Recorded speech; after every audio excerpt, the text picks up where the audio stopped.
Hey guys.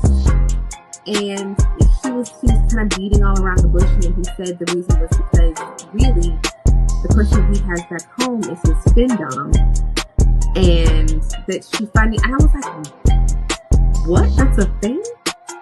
But there's applying it, and then there's the actual action. Right. Like when you discipline a child. You tell Keep going.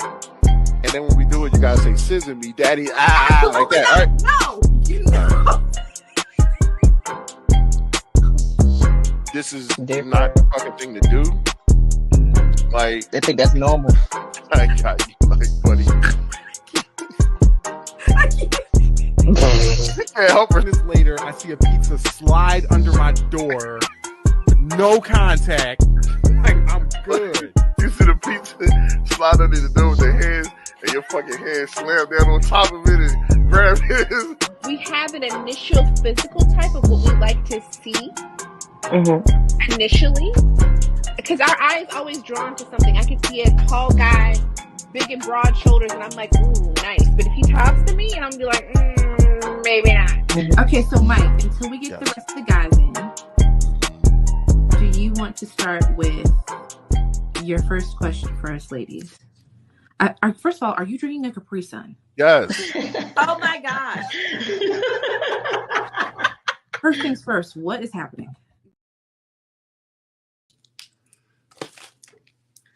Mike and the Capri Sun, y'all. While he's taking his time getting up here, it says Mike holding the Capri Sun. No, I was trying to do like a surprise. Just act like I was still sleeping. Shit, they had you know, suffering in silence by yourself. But oh man, I know you're not. We're here. You know, I'm here today. I'm here this week. I'm here. I've been woke since 6:15, so I did wake up. Yeah, that's the good part about everything. I did wake up. I woke up proud, happy, with a big ass smile on my face. I'm good. We good. Everybody good. Are you good? I'm good. Okay, that's great. Now I'm just gonna make sure that I do my job on this and start sending stuff out to some people. But before I do that, welcome to the We Got Questions podcast.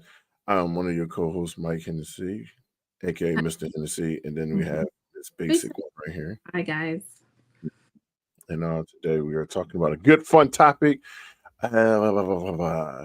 But before we talk about that, y'all make sure that y'all follow us on all the platforms right there. I got to take that amp thing off.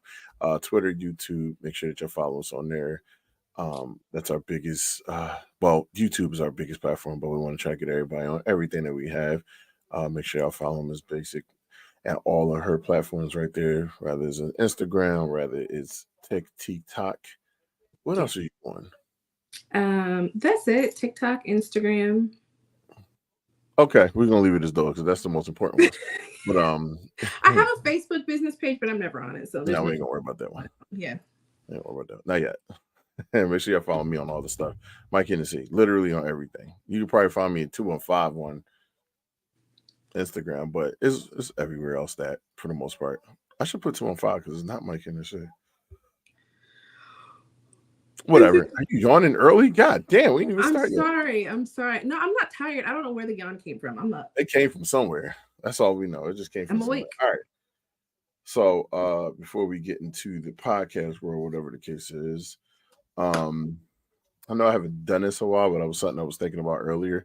Just our word of the days and stuff that I would love for people to stick by. Just little tiny things. Okay. Like your little motivation for the day. Huh? Your little motivational thought. Just a little tiny one. Got it. Little tiny one. And you basically saying the word. Let's stay motivated. Everybody should stay motivated to be able to do the things they need to do to achieve the goals that they need to achieve into 2024. I feel like 2024, for some reason, it feels different. I don't know if you noticed that, but it does feel different. It feels like goals that people want to accomplish and get stuff done and do the things that they need to do. I do like the fact that there are more and more people willing to choose themselves first now and to be out here just choosing any old body, any old thing, any old this, any old that. They're actually choosing themselves more than absolutely. And we know that people haven't done that before. So now we're living in a time where I'm seeing it happen more often than everything. Go ahead. Mm-hmm. No, I agree. I think that's probably I don't really do like resolutions every year, but I think at the end of 2023, kind of going into 2024, I've really kind of been making like personal transitions in my life, and just like I'm always at a place where I'm just trying to like mentally try to be better mentally, spiritually, all those kind of things, and do things that feel right for me. I think that's just kind of where I'm at right now. Sometimes those choices and doing that comes with really hard choices that you might not want to do. And I'm already seeing myself having to make some of those choices. Like it's only been 1 month into the year, but I will say this: like they're all choices, and hopefully for everyone, even though they're hard choices and they're hard things to kind of like process, when you know that you're doing it for the betterment of yourself in the long run, and it might be in the betterment for more than just yourself. You know what I mean? Right. Make those choices. Sometimes they're hard. They're Sometimes extremely hard. Sometimes we don't want to do things because they don't feel like they might feel difficult. They are a difficult choice to make because it doesn't feel easy, but you know that in the long run, it's probably the best thing to do at the time. You know what I mean? For whatever reason, just do what feels right for you, you know? Yeah. Even if it's a difficult choice, if you know that in the long haul that might be what's best, you just have to sometimes suck it up and do what's right. You gotta say that again. You gotta suck it. You gotta suck it up. But it's the truth though. I feel like I made a lot of those choices both last year, a little bit this year too. Things that I thought that, I mean, they are hard. They're hard because they don't always feel the easiest. Sometimes we want to just like, you know, we want to sit in what feels good right now. But what feels good right now might not always be the best thing for you or the best thing for everyone. You know what I mean? I think it's weird because you can be selfish by also being unselfish, if that makes sense. You know what I mean? Because selfishly, you might want something, but you know that in the long haul, you're making a choice that might be for the better. You know? Yeah. It happens all the time. It do. And that's the fun part about life. Yeah. It happens all the time. So yeah.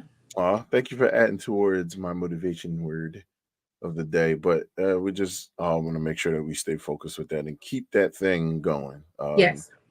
You never want to lose that ever. It's one of the most sacred things you can hold on to for yourself as a human being, as all that stuff. So let's continue to do that. I agree. Wait, can I get it? Can Willa give me a thumbs up? That should give you more than a thumbs up. That should give you a celebration. Yay! Damn. I love it. That's what's up.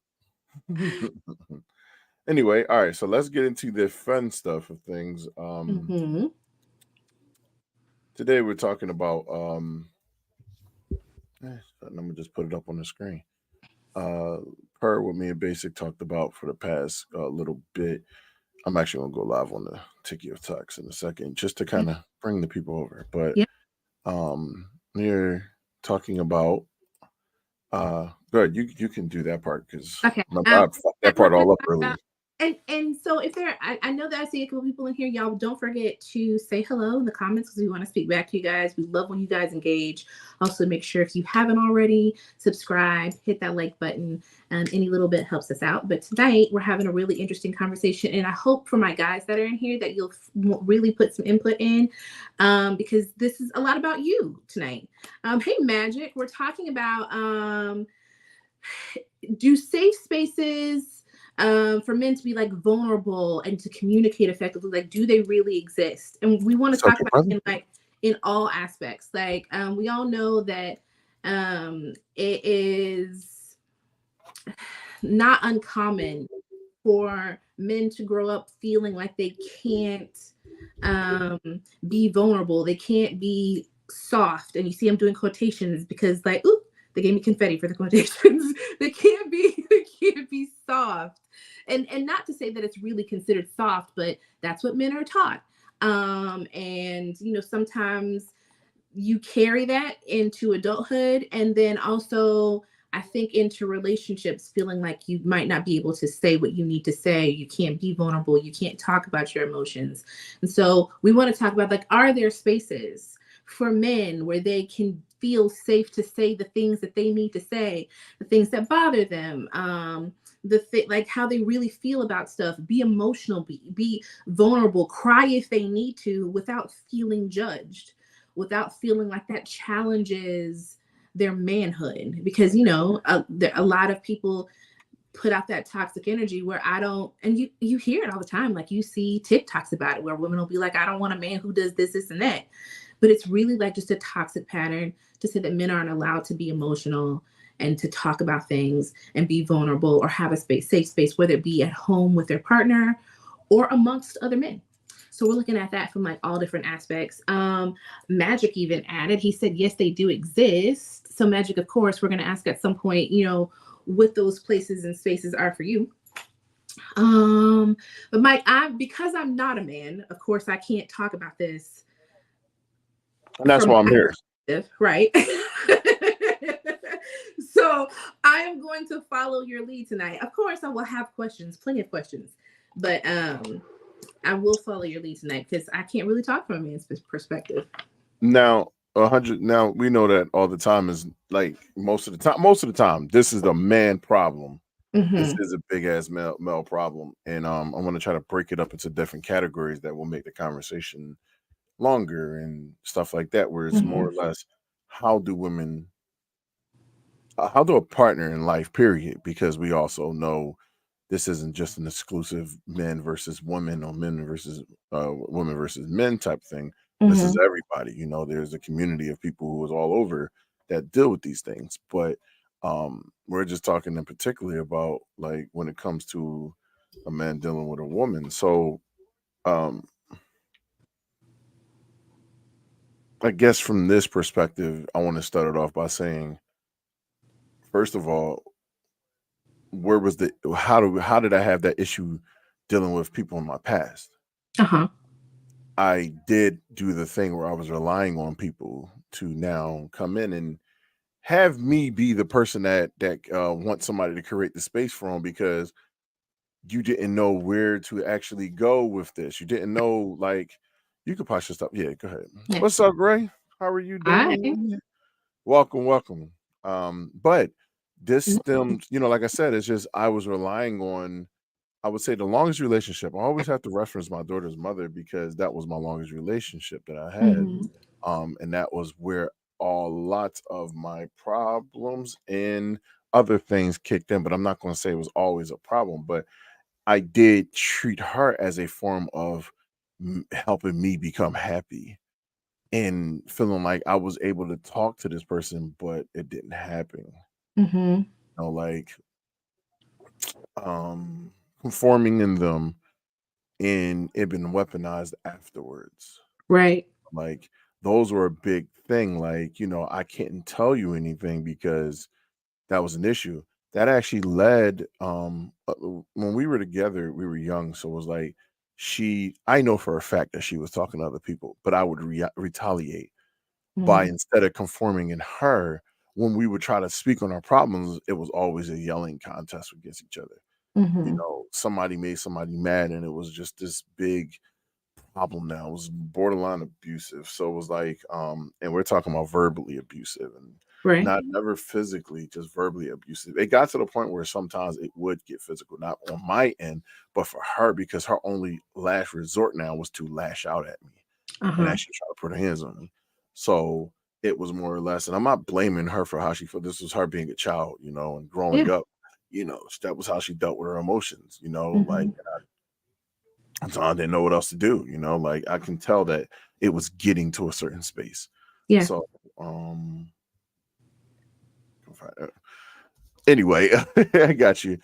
I just, what I did was basically like found other ways of, thank you, Mark, by the way, found other ways of how to now talk to somebody. I would talk to another person. And then even if I try to talk to friends and stuff like that, if she caught wind that I was talking to friends, it was like, oh, you telling people about our business, you doing this, you doing that, and it's Oh, like, wow. I don't know who else to talk to. Yeah. But at that time, I know I didn't want our relationship to end. I didn't want that. That's just how I was. Right. Ray, I'm gonna start your thing too, so we can come back to you Yeah. because that's a big thing. Hey, Larry. Larry Picasso, what's going on? How are you, sir? How are you? That's all I knew to do. If y'all can, please, this is a very, very important topic. I don't really ask for things like this, but if y'all know somebody that can come in and be able to sit back and watch and and listen to this, I really implore that you go and find them and have them sit here for this because this is a very, very important thing. And Right. the vulnerability in what I'm talking about is the reason why I feel like we should definitely have more people here. But talking to friends, talking to other women, Mm-hmm. like I, I mentally wanted to check out from her, but I Yeah. physically couldn't. You get what I mean? Yes. I Mhm. physically couldn't. Mentally, I was ready to go a long time before that. Like I would go hang out with friends and stuff like that, just so I can get the hell away from her. Right. Like this is pre Gabrielle, like Right. pre my daughter. So it was like I really wanted to get away from that, and only way I know how to do that was to start, like okay, this is something that me and her do now. We check out of each other, so it's Mm-hmm. like we'll go out and do our own things. It's just that we physically, I think this was a double thing. We physically would not step away from each other because Right. we loved each other physically. The presence of the person is what kept me there. The Right. presence of her is what kept her. I mean, because the presence of me is what kept her there. Right.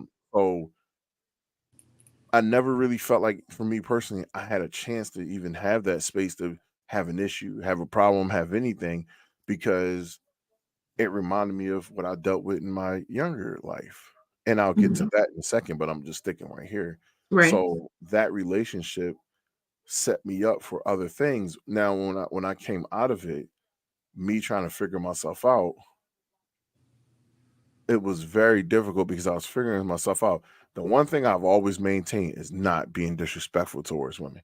That I can say that for a fact that I never stayed in the path of like, oh fuck these bitches, fuck these hoes. I ain't never been like that. I never Mm-hmm. been like that. As much as it sat in me to do that, Right. I still thought like I don't want to blame all women for what somebody else did because, you know, but I felt myself having arguments that were very similar to what I dealt with in the past when I came to Mm-hmm. when it came to dealing with people. Mm-hmm. So it was really tough. It was really tough. Them beginning dating stages, a lot of getting yams, but not getting a relationship. It's Right. just the truth. Like there's a lot of that, just Right. not a lot of relationships at all. Like Yeah. um, so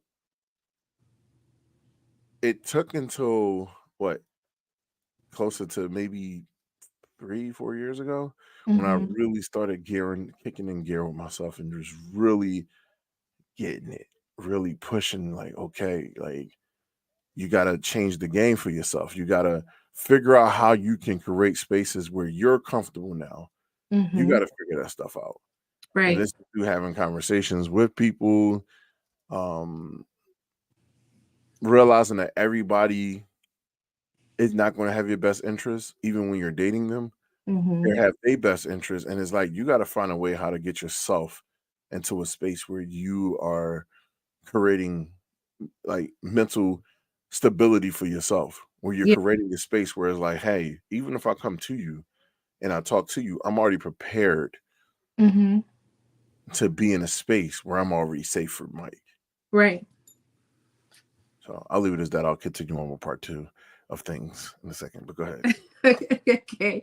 No, there's so much to unpack there. Like, I think that's the longest I've ever talked. I think I had to take a breath like that. did you ever feel like, you were damned if you do, damned if you don't? Like, if Oh, you, a because it's fucking like, time. if I talk to you, you'll use it against me and it'll be weaponized. If I don't talk to you and I talk to someone else, that's also going to be used against me. Like, you felt like you were always, it's no matter what you did, it was always going to be wrong.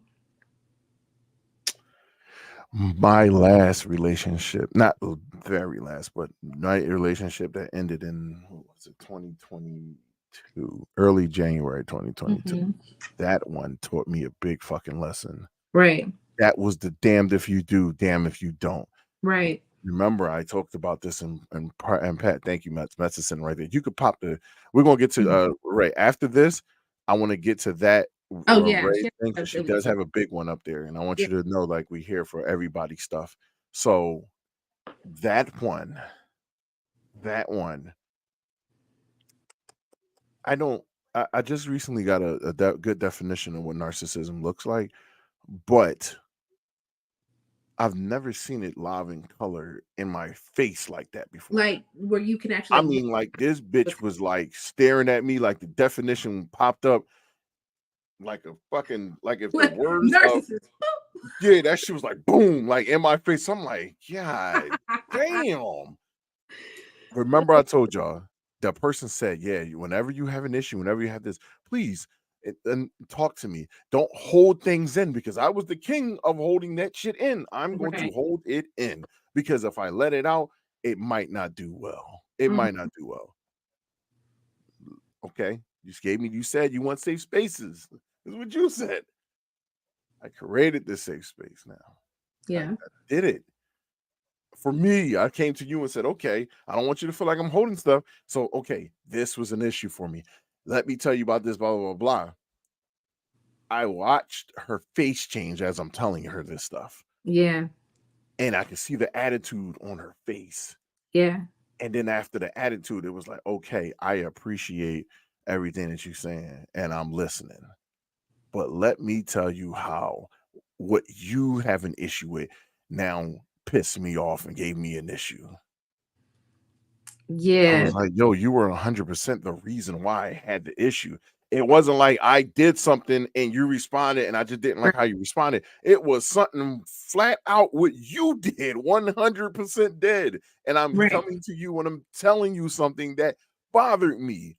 That was not taken care of. You asked for something and that shit legitimately came back. It was like, pow. Yeah. Now, bitch, you can't tell me about your problems. It was like, yo, what in the fuck? Like, I'm sitting here, I'm looking fucking baffled like a motherfucker. Like, I'm trying my best not to say these YT words that y'all be getting. Oh my God, Mike's using those words again. Like, Caprina's not here right now, so we good. Right now. Shit. That don't mean she ain't lurking somewhere. Caprina ain't never too far. Just know that. If she come in, howdy, Mike, I heard that. Like, then you know my ass is in the situation. Anyway, that bitch came back and smacked me like it was like Sonic took a full lap around the earth and came back and punched the dog shit out of me. It was like, whoa, like, and now it went from me spending 3 minutes to talk about my issue to 15 to 30 minutes talking about her issue with my issue. I'm sitting there like this, like, and in my head, I'm like, yo, this ain't happening, is it?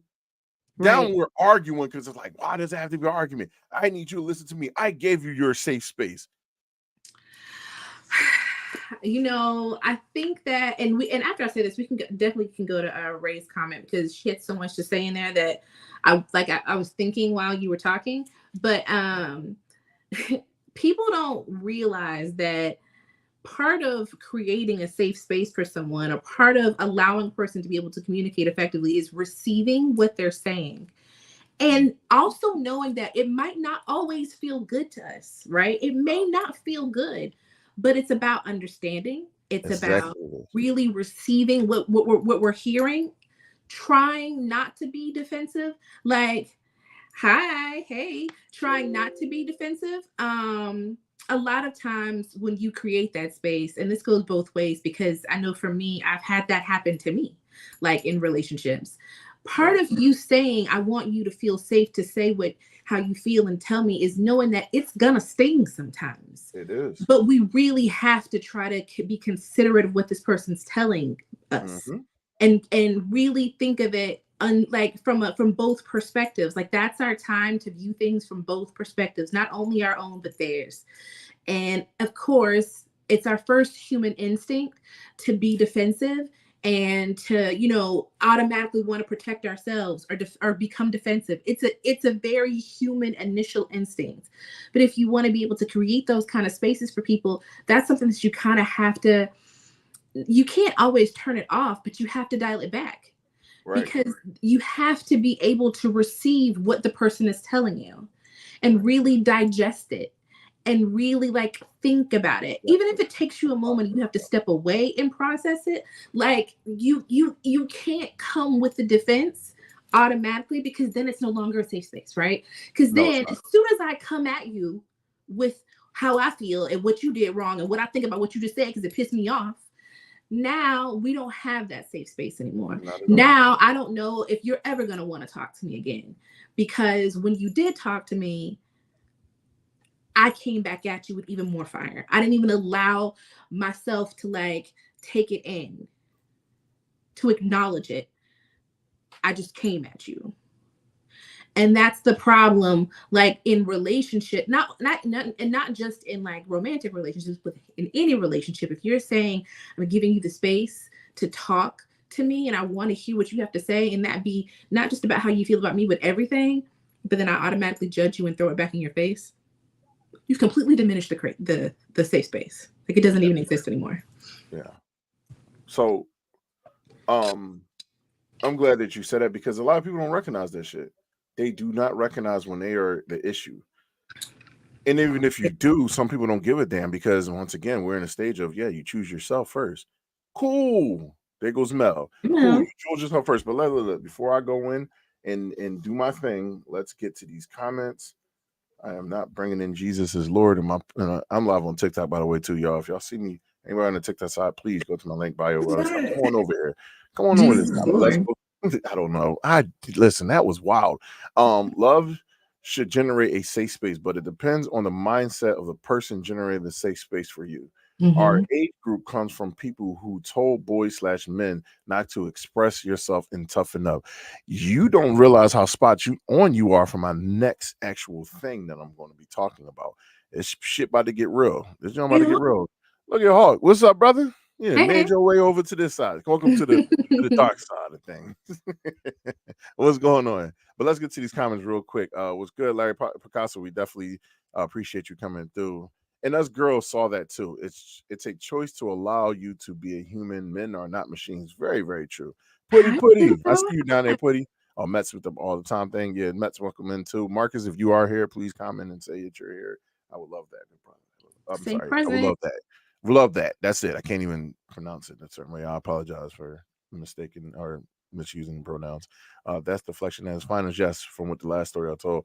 Taylor, is not your turn. We're talking about you, not me, fool.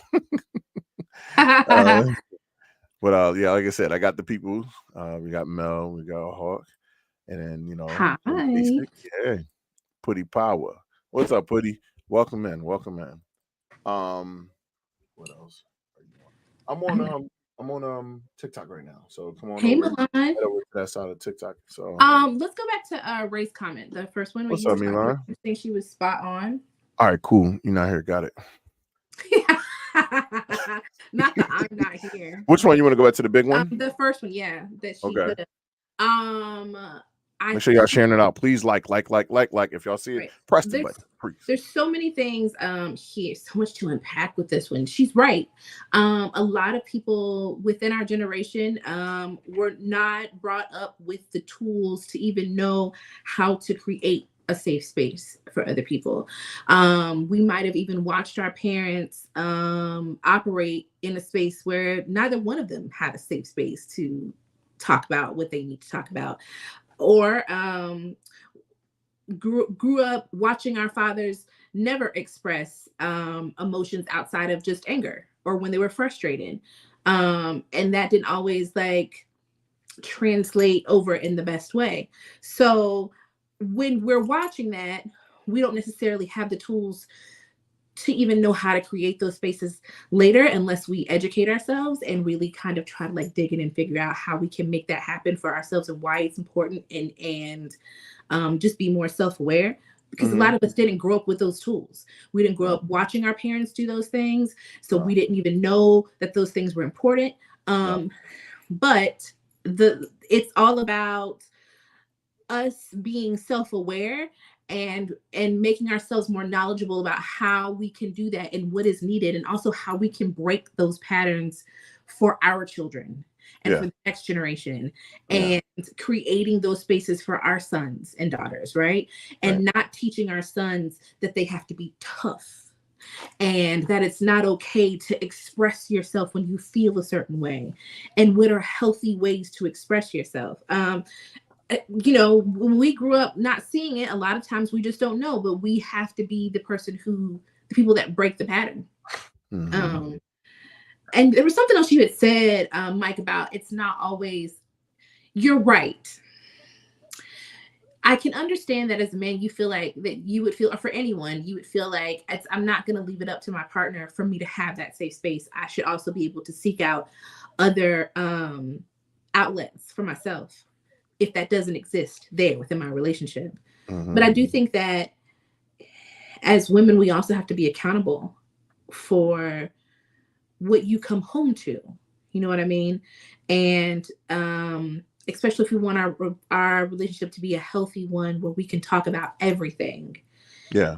And we want, and if because we're always saying, why won't you be honest with me? Why won't you tell me this? Why won't you let me know how you feel? Mm-hmm.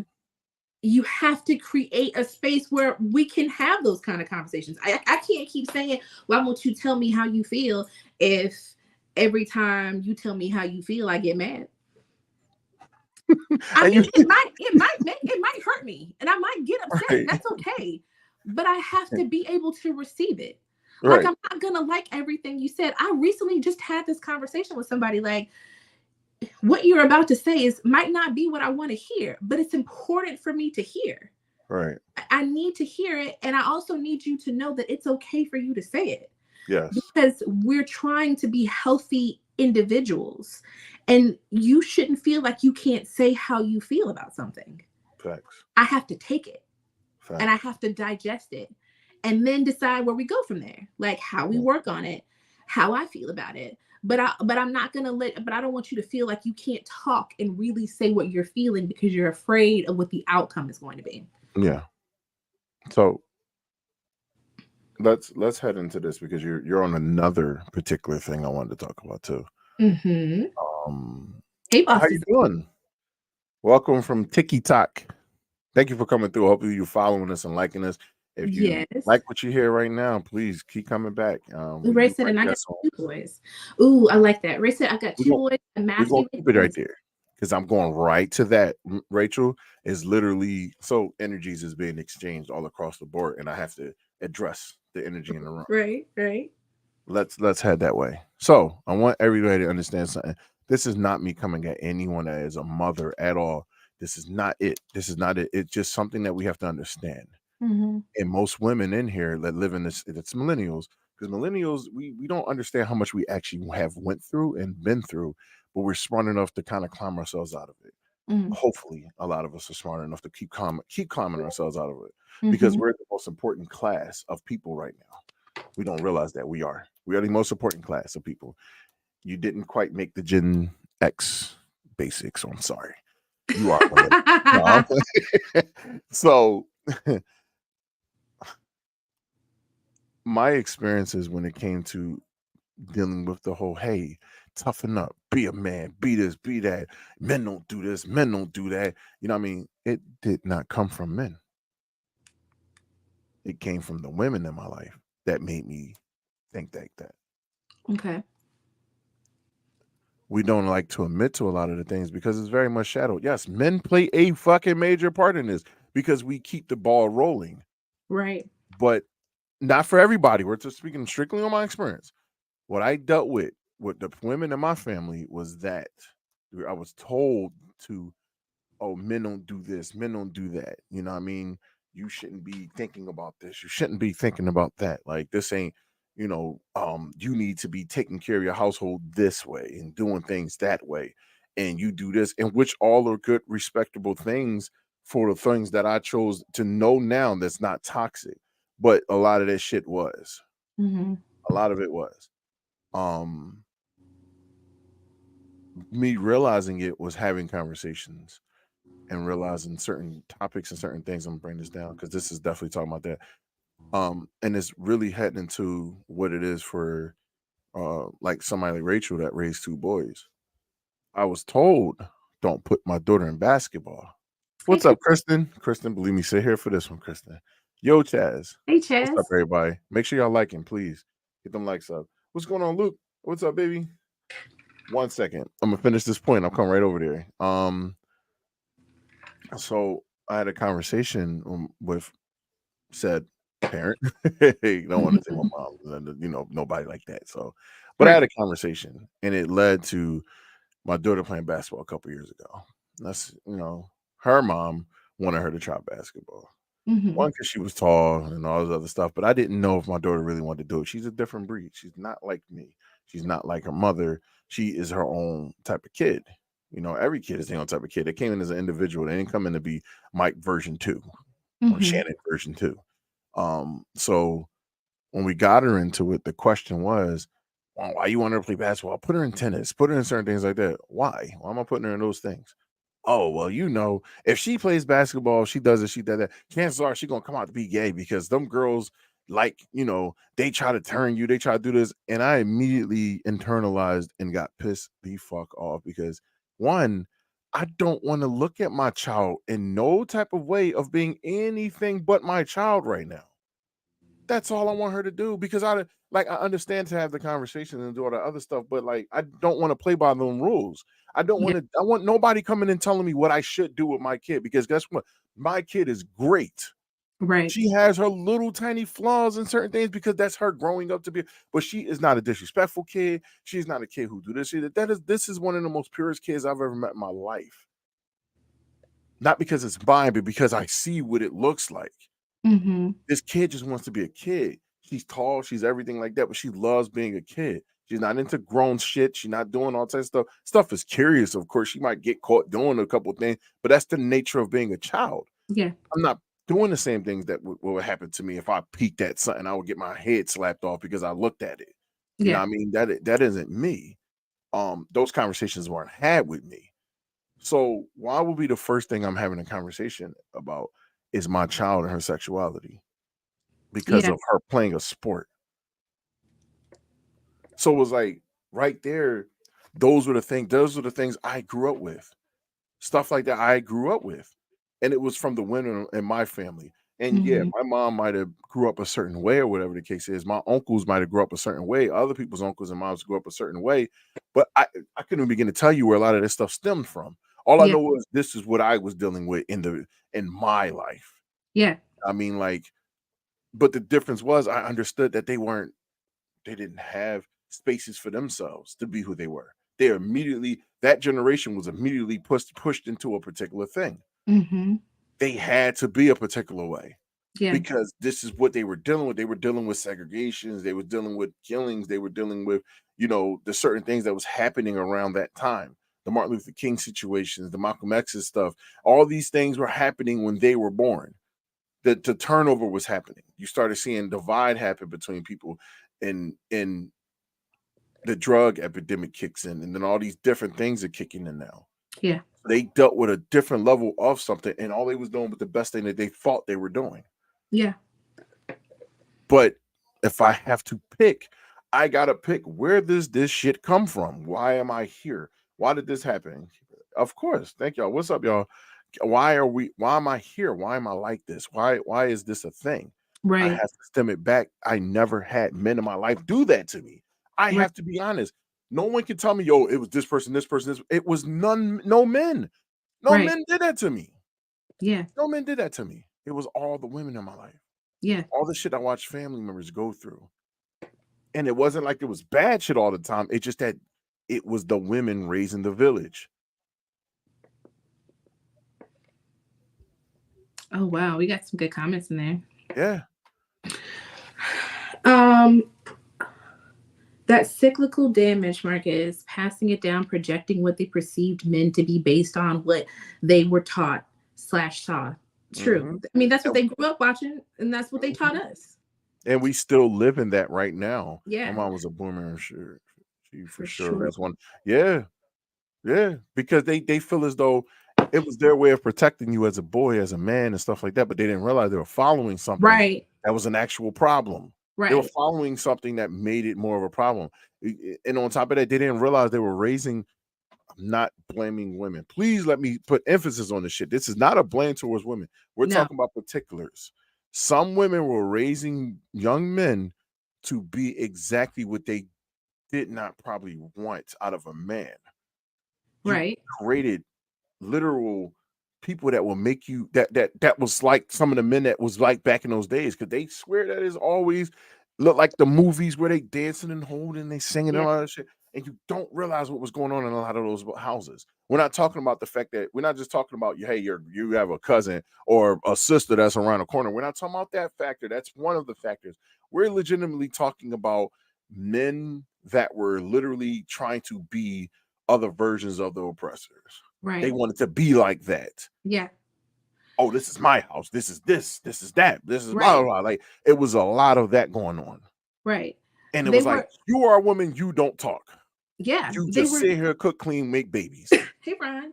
They were teaching you what they thought a man was supposed to be. What's and up, Ron, with the glasses? not even realizing that they were giving you all of the toxic traits that they were experiencing in their own relationships with men. Like they didn't even realize that those were the things that made a lot of stuff very toxic, but they were teaching you how to be a man and what they thought a man was supposed to be. You know what I mean? Let me keep putting your fingers up like that. You're I'm gonna get some confetti in a second. Get some But confetti.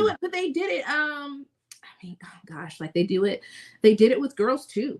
You know, and there's a lot similar to like what you went through with your daughter. I went through with my own. Like a lot of the choices that I made because I wanted to give her a space to be who she was. Right. And to flourish and to not feel like she had to bottle up emotions or that she couldn't speak freely and that she couldn't like be who she was. I needed to provide that for her because it wasn't necessarily provided for me. And I knew that it wasn't I knew that it wasn't like because I was being mistreated. You know, I really feel like our parents thought that they were teaching us, they were doing the best they could because that's what they knew. You know what I mean? And everything they did, they probably, you know, they did it thinking that was the way we were supposed to be taught. But me knowing better from my own personal experience, I just knew that I had to do better and I had to provide something better for her. Mm-hmm. Oh, that's a good comment. No, because I know you're going to attack that one, basic. Because I want to get let's post up. So Ray, this is Ray, Colt 45, Newport era, making babies they weren't emotionally prepared to have, passing down anxiety, depression, and identity crisis. Big time. The identity crisis is one of the biggest ones. You couldn't know who you were. It was crazy to be like a fucking nerd, and not saying my mom did this, but it would be crazy to be a nerd and know that my mom was a nerd. I mean, that I was a nerd. And you got teased by your own fucking family members, like your mama and you reading them comic books and all that other stuff. Y'all gonna be stupid. Y'all gonna be this. Y'all gonna be that. Where it was like, yo, you never even pushed into that person. You never try to tap into them. You never try to take the time to understand that kid. That kid now is who he is now, dealing with all types of issues mentally. Walking around, oh, I hate all women. All this. Listen, it shit stems from something. Motherfuckers just don't hate women because it's Tuesday or because of the person they dealt with. No. Sometimes you hate your mama and you don't even realize that's the one person that made you a certain way. I'm just being honest. I ain't gonna say made, but they pushed that envelope a certain way and you just didn't want to say it was her. I mean, I'm just being honest. A lot of that shit stems right to that person. So the identity crisis is big time. There was something that was said to Chaz that it used to, I don't know why, but I'm like, there's another thing I used to deal with, telling me about my friends and how they were. I was told like, oh, you know, your friends are gay. You know, this person is gay. You know, but see, not understanding me and the people that I was, the person that I am. I never wanted to question anything that they've done. You can Chaz, all of y'all sitting here right now. I've never questioned anything that y'all have. What have I always been to y'all? The same old Mike. I don't know what it would have been. I'm not even saying I don't care, because guess what? If you came to me and had a conversation to me at these points, I would have still oh no, we cool. I don't give a fuck about none of this stuff, yo. Right. I would have literally, I would have registered it, internalized it, kept it right here in my heart because that's where it belonged, and moved in my life again. The same way I found out other friends were when they Right. told me. A lot of them was like, "Well, we scared to tell you because they didn't know we was gonna be friends with you tomorrow." And I would be sitting there with me and my brother both be sitting there with the eyebrow up. Okay, like, but we didn't realize this was another opportunity for people to create safe spaces for themselves. We didn't know how to do that shit back in the day, or Yeah. maybe you didn't understand it. You didn't know how to vocalize it. Mhm. But it also wasn't. Y'all didn't have to tell us. That's the thing. You can do whatever you want. That's the point. You can live and be who you want to be, and it's okay. If you never wanted to tell me, okay, cool. Okay, cool. Right. I've said something to Marcus in the past, and I said something to him, and I told him, and this is me probably about 6 years ago. 5. He probably remembers this. And I told him, I said, well, if a person was gay, I would love for them to tell me they was gay. And he was like, well, why do they need to tell you? I was like, oh no, I just feel like you should tell me. And he was like, no, they don't have to tell you nothing if they don't want to. And it took me a second to register that shit. I was like, okay, that makes sense. I have never been a person that just be like, oh, well, y'all wrong for that. No. Because if it makes sense and I hear more than one person say it to me, that's when I want to know. Now I'm going to accept it because I always believe somebody can tell you something the first time. You'll listen, but is this the truth? When another person comes along and tell you the same thing, i.e. Chaz, when another person comes along and say something to you, bam, I got y'all. Mm-hmm. And I understand it now. Because it was me still learning. It was me still not understanding it. I'm ignorant to things. I'm not arrogant or I'm not an asshole towards people's opinions and stuff. I'm just ignorant to it. I don't understand it. So educate me so I can know. Okay, I'm just pulling up. Oh. I'm completely different from how I was raised, and my daughters are thriving. Hey, we have to be the change. Certainly, open and honest communication is key in relationships. Many men in my life find it helpful to discuss their feelings with their partners or close friends in a supportive and understanding. Was there a What's second? Up, Kira? Mm-hmm. Was there a second part to Kira's yes, it is. Environment? It's essential to create space where both partners feel comfortable expressing themselves without judgment. So true. So true. Hold on, let's see here. Oh, you can click touch. Yeah. Marcus he said, my bad, I'm slow in the chat. I'm getting at the idea that women don't spawn these ideas. It's learned from dominant / oppressive culture born and perpetrated by men. Absolutely. I mean, that's where they got it from. We didn't create it in our heads. It came from somewhere. It came from dominant oppressive culture and from people telling us what men were supposed to be. And what our men were supposed to be, you know what I mean? And because that was a learned, passed on thing that we learned and saw and view every day, and I say we by talking about people in general, because that was a learned thing, then they ended up passing it on to their children, and so on and so forth. And there's a lot of people who still pass that on. I've seen so many people talk about on TikTok, on social media, about conversations that women have had with their children, much like when Chaz was saying right here. I'm sitting here where he was saying he was swinging his arms and his mom was saying, don't swing your arms like that because that's how women, like the fact that people can say that to their children, as if I had a conversation with someone recently. Of course, he didn't understand, and I didn't care to tell him why it was offensive to me. But he had made a comment about a young child that he knows that's friends with his son, whose mother is gay. And he implied that his household was a safer or more important household or better household for the boy to be around because of what he was seeing. He said, because we don't play that over here. And I don't let my son play into that. Like, I'm raising a man over here. And I was like, what exactly are you saying? He was like, well, he don't see none of that gay stuff over here. We don't do that. It's like, huh. So I said, what do you think is going to happen to your son if you teach him to be respectful of other people and their sexualities? What do you think that's going to do? He was like, I don't think it'll do anything. But when I tell you I had to cut him off, and he didn't want to stop talking about it, but it was just like, I didn't even care to tell him why I personally thought the things that he said was offensive because for my own personal reasons, I didn't tell him why what he was saying was extremely offensive. But also, like, I don't even think he deserved to have that talk. Like, I wasn't going to try to explain it to him. He a grown-ass man older than me. The fact that he thinks that he can say the words, I'm not going, like, we don't play that around here. We don't do none of that gay stuff. And I teach my son that we don't do that over here. What you're teaching him is toxic behavior. What you're teaching him is that it's not okay to be, you know, accepting of other people and their sexuality. And just because you are accepting of other people and their sexuality doesn't make you gay. It makes you a good human, just to treat other people kindly. But, you know, some people aren't, like, their mind ain't set up to understand that kind of stuff. Right. And that's when you start teaching toxic behaviors to your children.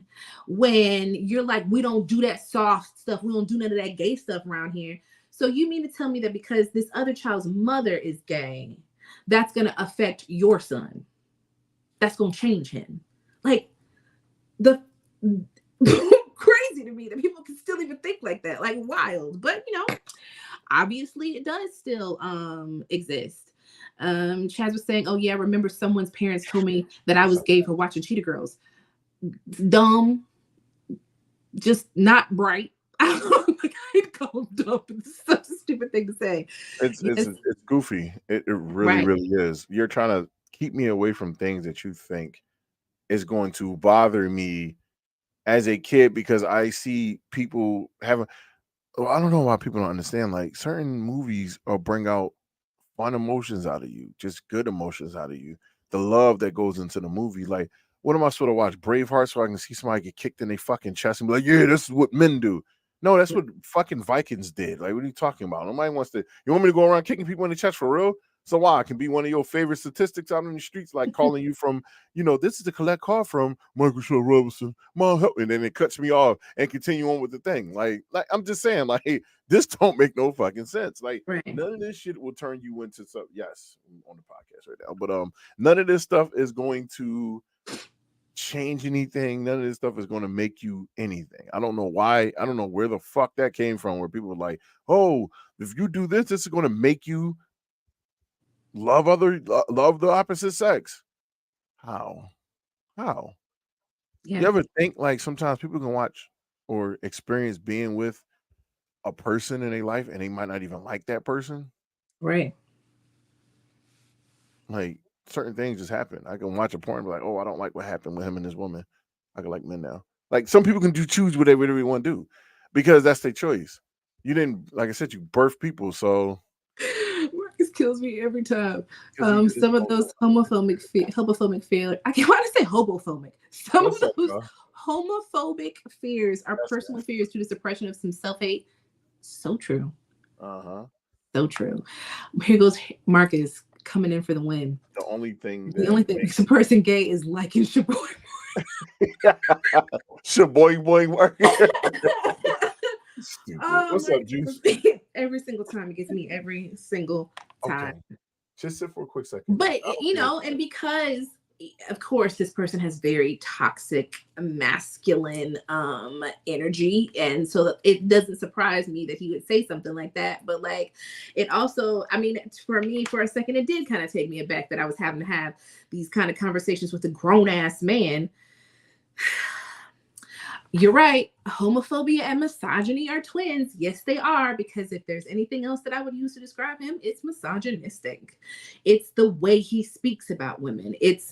Listen, they go hand in hand. That's why I say I was surprised, but not so much surprised. Like, the things that I've heard him say made it so evident that this was something that he would say. Like, I wasn't completely surprised. It was just like, it's a damn shame that I have to have this conversation with a grown-ass man.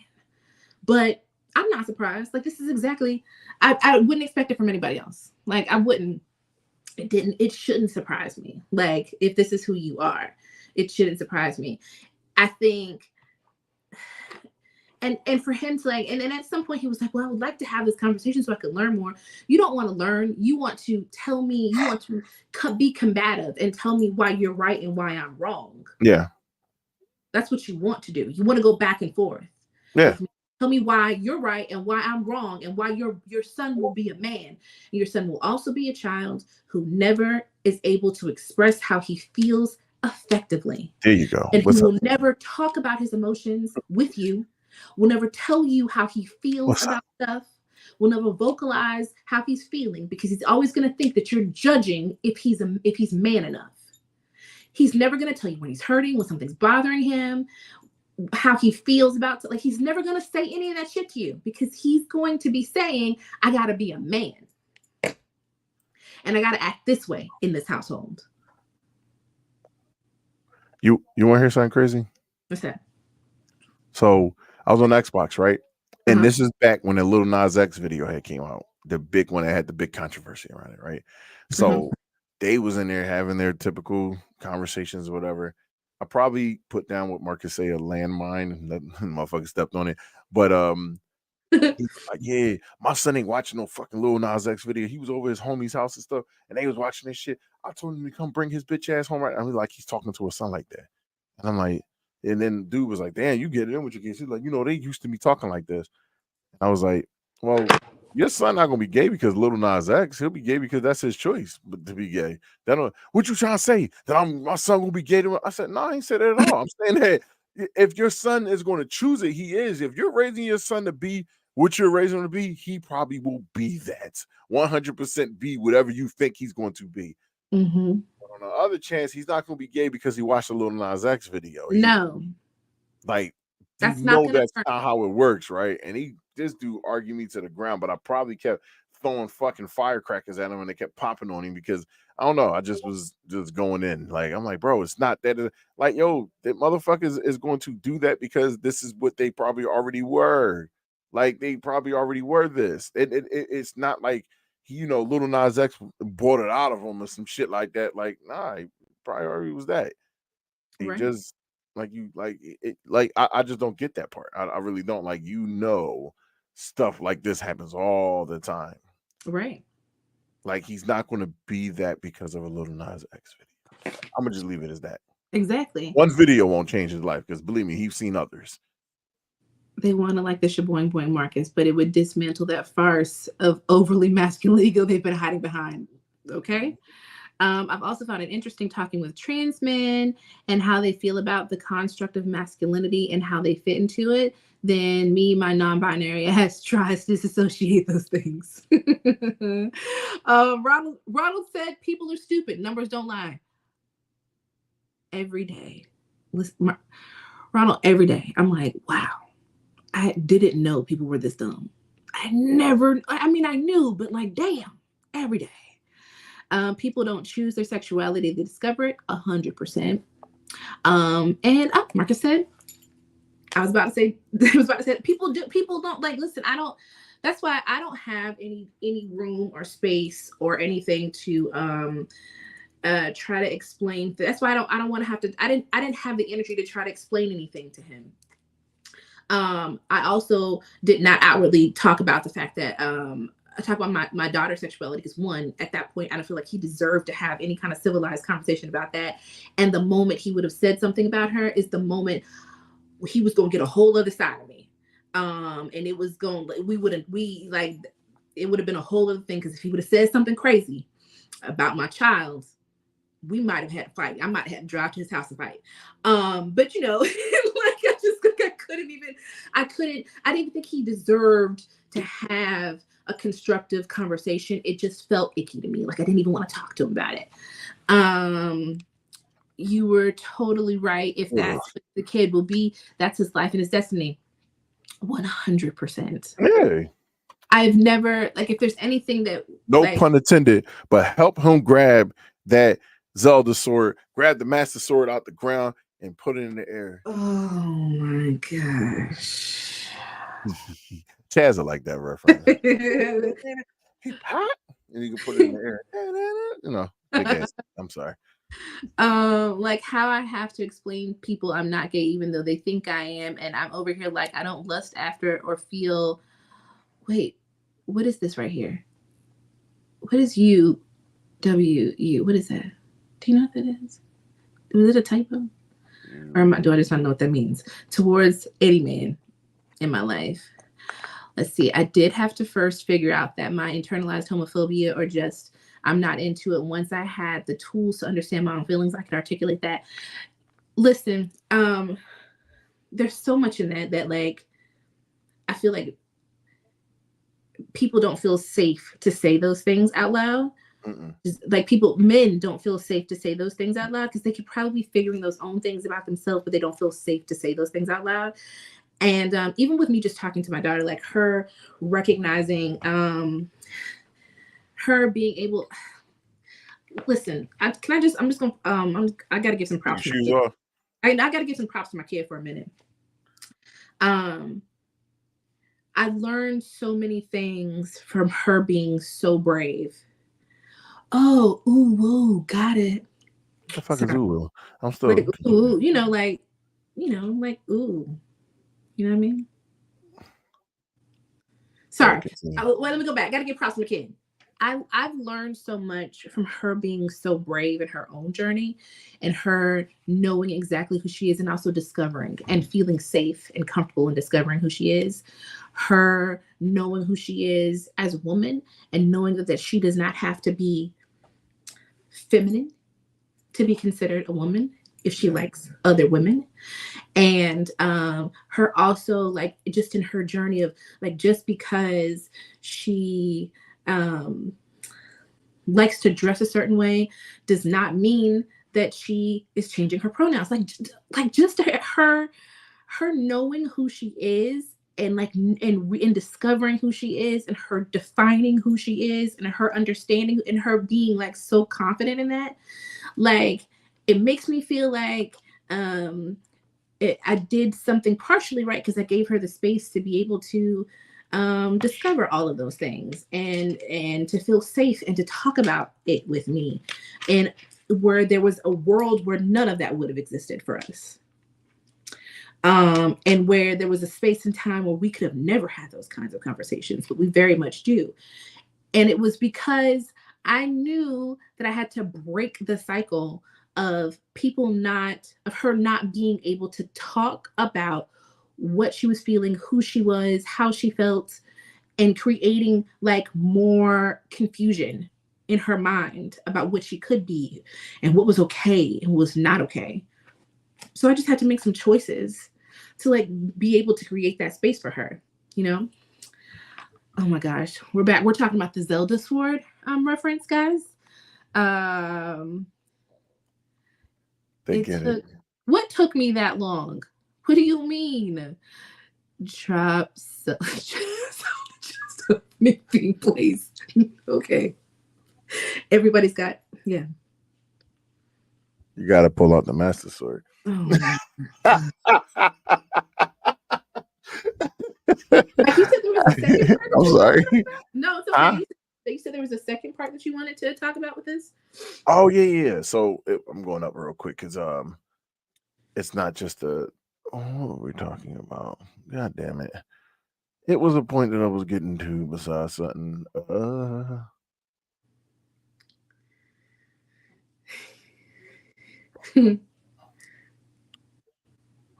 Yeah, I did a blank real quick.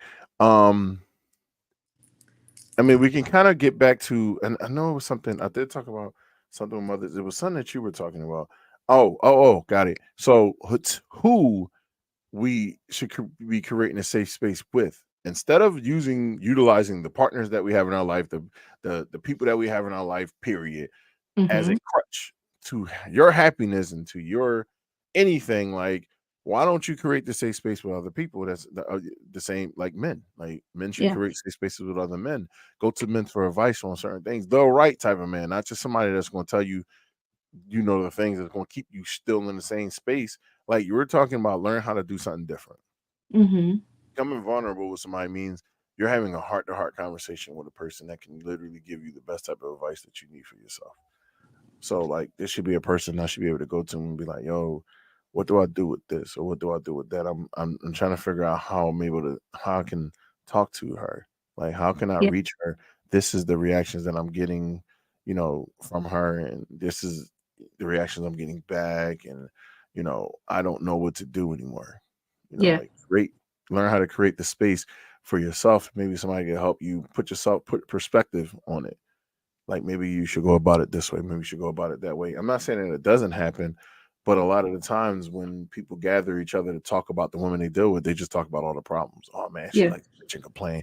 That's all she want to do. I don't feel comfortable with doing this. She say she want to, has safe space to speak, but she don't do it. And it's like, well, what are you saying to her? Maybe to get her to not want to respect the words that's coming out of your mouth. Yeah. Sometimes you might be like I told you, you can't come into the situation and be like, hey, so I want you to give me this safe space right now. All right, you ready for it? And she like, all right, go ahead. You're gonna I hate you, bitch. Like, you can't do that. Like, that is not a safe space. That is you about to fucking start some shit. Like, Right. recognize what the safe space is. Like, my biggest thing is if you don't know how to do it, Google has been around since 1998. Google it and learn it in different areas. YouTube it. How to create Right. safe spaces. Maybe you need other coaches to come in and start talking to you too. Who fucking knows? But why don't you do it? Why don't you start finding out how to do it? How Right. to create the safe space? What do you mean, Marcus? In what ways? Because I mean, I might just not be like, I might not know what we're like in what ways you're wanting us to talk about it. Oh, I'm definitely not dancing around nothing. I'm literally keeping the convo a certain way. Yeah, in what ways? I mean, I might be I could be missing it completely, or we could be missing it completely, what you wanted to say, but it's not on purpose. What were you saying? I was saying something about how you talk, you want to be this, you want to create the safe space, but you call her a bitch in the process. Like, easy? Can I give you an example? I'll give you an example real quick. Juice was in this conversation. What's up, Mystique? Juice was in it was a particular, Juice, she should be in here, but she can't comment for some reason. Mm-hmm. We were talking on her live, and I'm gonna give you an example of what she said. A woman was asking she said a woman was asking this man to be honest. I mean, tell her about what the fuck was it? To tell her about, like, how does he love her or something, somewhere around there. It did lead off to something that just didn't make sense, but he basically what it led to was him saying, I love you because of this, even though your pussy is whack. That's an example of what not to do when somebody's doing the safe space thing. Yeah. Like, and then it was like all these warnings he was giving her, like, I don't want to tell you this right now because of, this reason. Like, we might break up, we might do this, we do that if I say these things to her. And then it's like I said, you also got to know what you're asking of a person. You got to know who you're dealing with. Yeah. I'm a firm believer that if you dealt with that person, this is not the first time they talk like this. So you've always known that they can do this thing. Yeah. So I was going to ask you though, when you were saying seeking out other people, was that something easy for you to do? Was it easy for you, or did you really kind of have to like find people that you trusted? Or was there ever a time where you were hesitant to talk to people about, or finding other people to tell them how you felt? Like, was that just an easy transition for you to find other outlets for people to talk to and to create that safe space for you? No, it wasn't easy. Because people joked all the time. Right. Yeah. That's the biggest part. People joked all the time. Right. That's what Ron was saying. He was just about to chime in on that. It has to be the right person to confide in. Some motherfuckers don't have your best interest at heart, both men and women. And I mean, and that's part of the reason why I was asking, like, is it easy? Like, is it easy for men? Because I've watched, like, there's been a couple of we'll get to you in a second, Mark. There's been a couple of lives that I've kind of seen on TikTok, and this was the topic, and it was a panel full of men, and they were talking, but what I noticed about it was, and I hate to say this, but like, there was a lot of toxicity that existed within that live, which made what they were saying feel even more problematic, because it was like they were trying to out tough one another. You know what I mean? And then when they would ask a woman, or a woman would ask to chime in because she wanted to ask a question, or she was trying to see it from another perspective, the way that they spoke to her, or was like, you know, shut up, you don't understand, or like kicking her out of the, you know, off the panel, it was like, I don't know, it just felt like so counterproductive to me.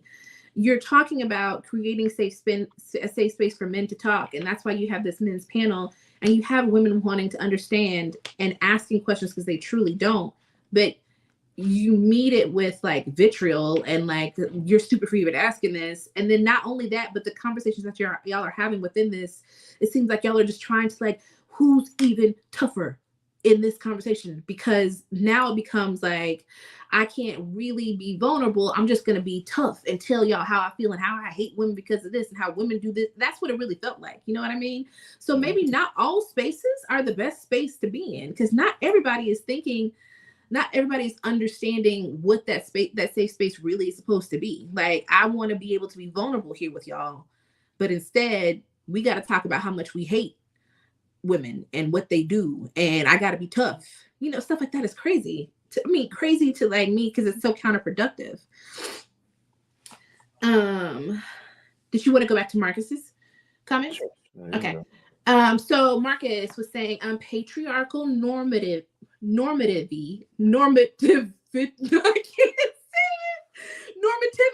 patriarchal normativity. It took a while for it in my brain to process. Sorry. You got to put your finger up. It's like normativity. Right. To make sure that it comes back to it. It's at the core of a lot of the discussion, which is both cultural and systematic. But in the approach of mending the rifts we're not tackling one of the core issues.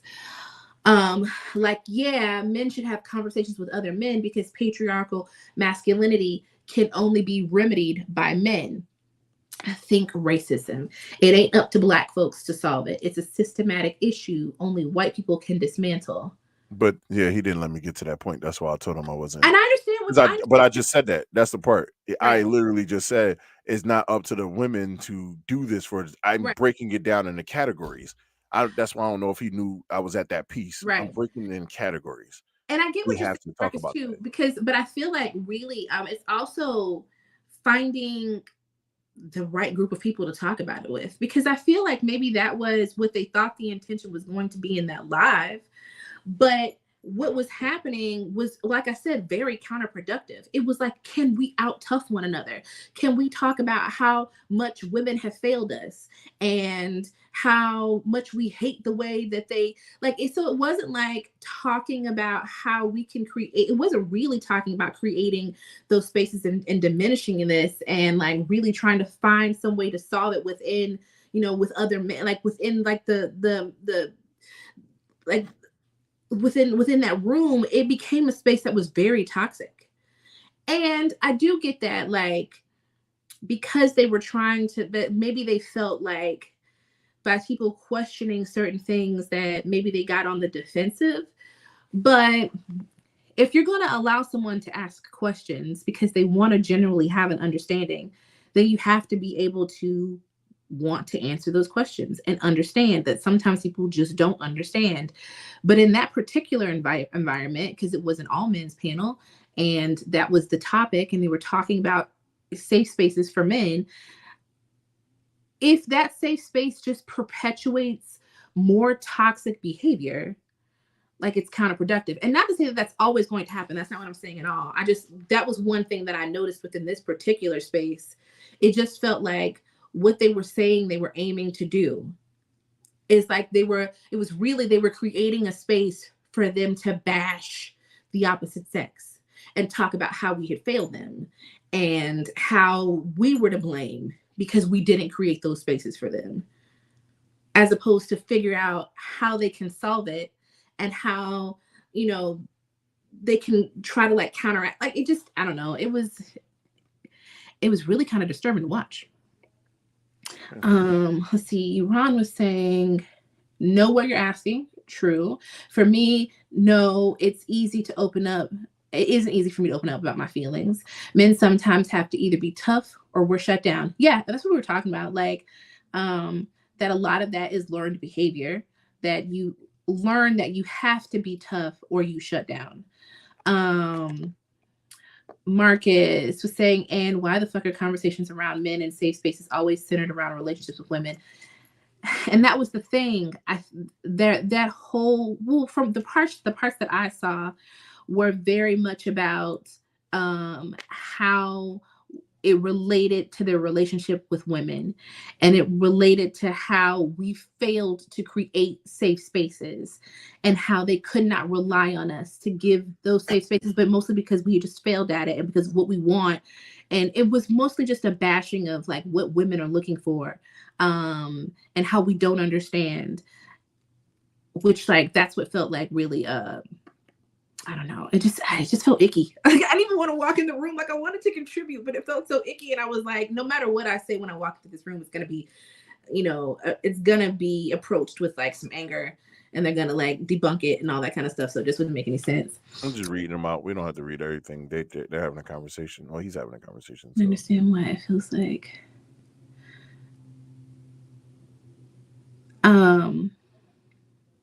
No, but these are really good points. Chaz was saying that's a false dichotomy, though. I can understand. No, it's okay. I can understand why that it feels like that. Why it feels like that, because folks are socialized to think less of men when they have feelings. Persephone was saying a lot of men don't actually like women. They may like the aesthetic that we come with, but most are only kind when they want something. Oh, when they definitely. Don't, they show their true colors. When they don't get it, that's what she was trying to say right here. So true.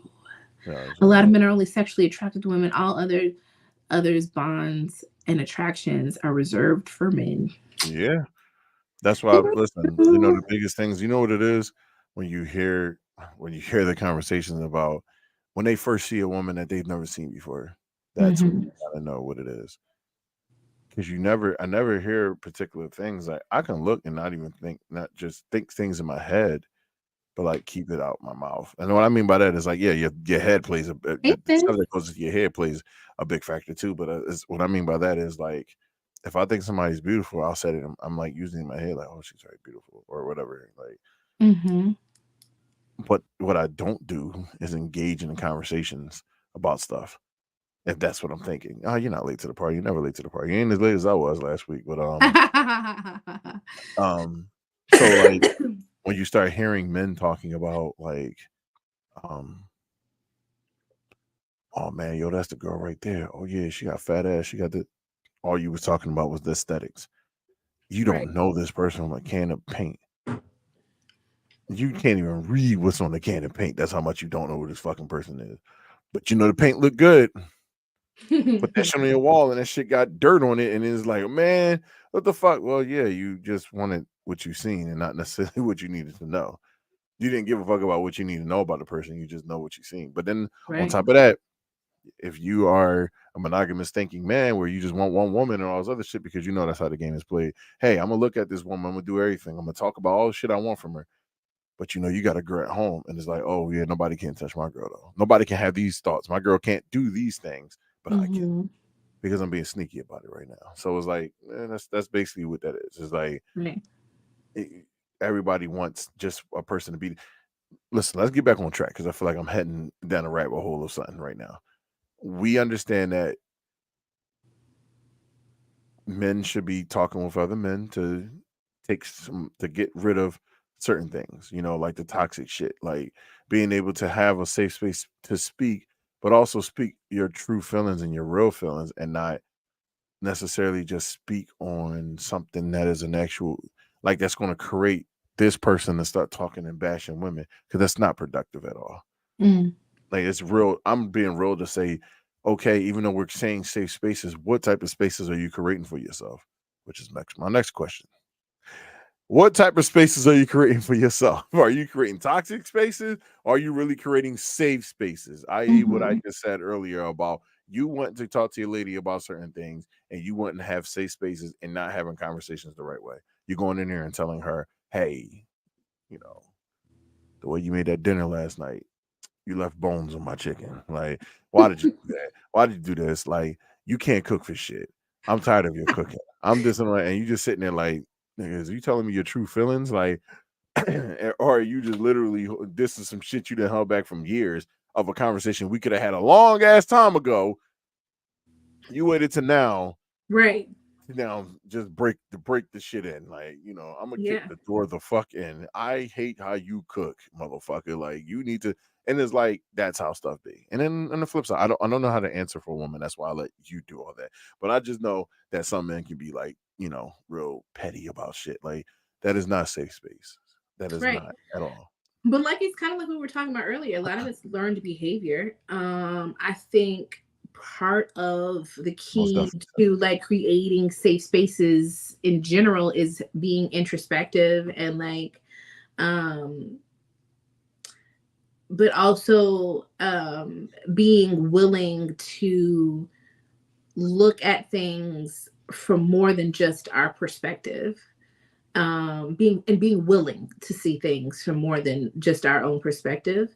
But a lot of that takes like just a lot of self-evaluation and really thinking about how we take things and how we from not only from your partner but from your friends and from your family, like how we receive what people are saying to us, how we internalize those things, how we process those things. Are we really processing it, or are we just being defensive? Like, we have to be able to ask ourselves those questions so that we can be able to communicate effectively, but also create a space where people can talk to us effectively, and not feel like we're going to always be on the defensive. It can be a really hard thing to do.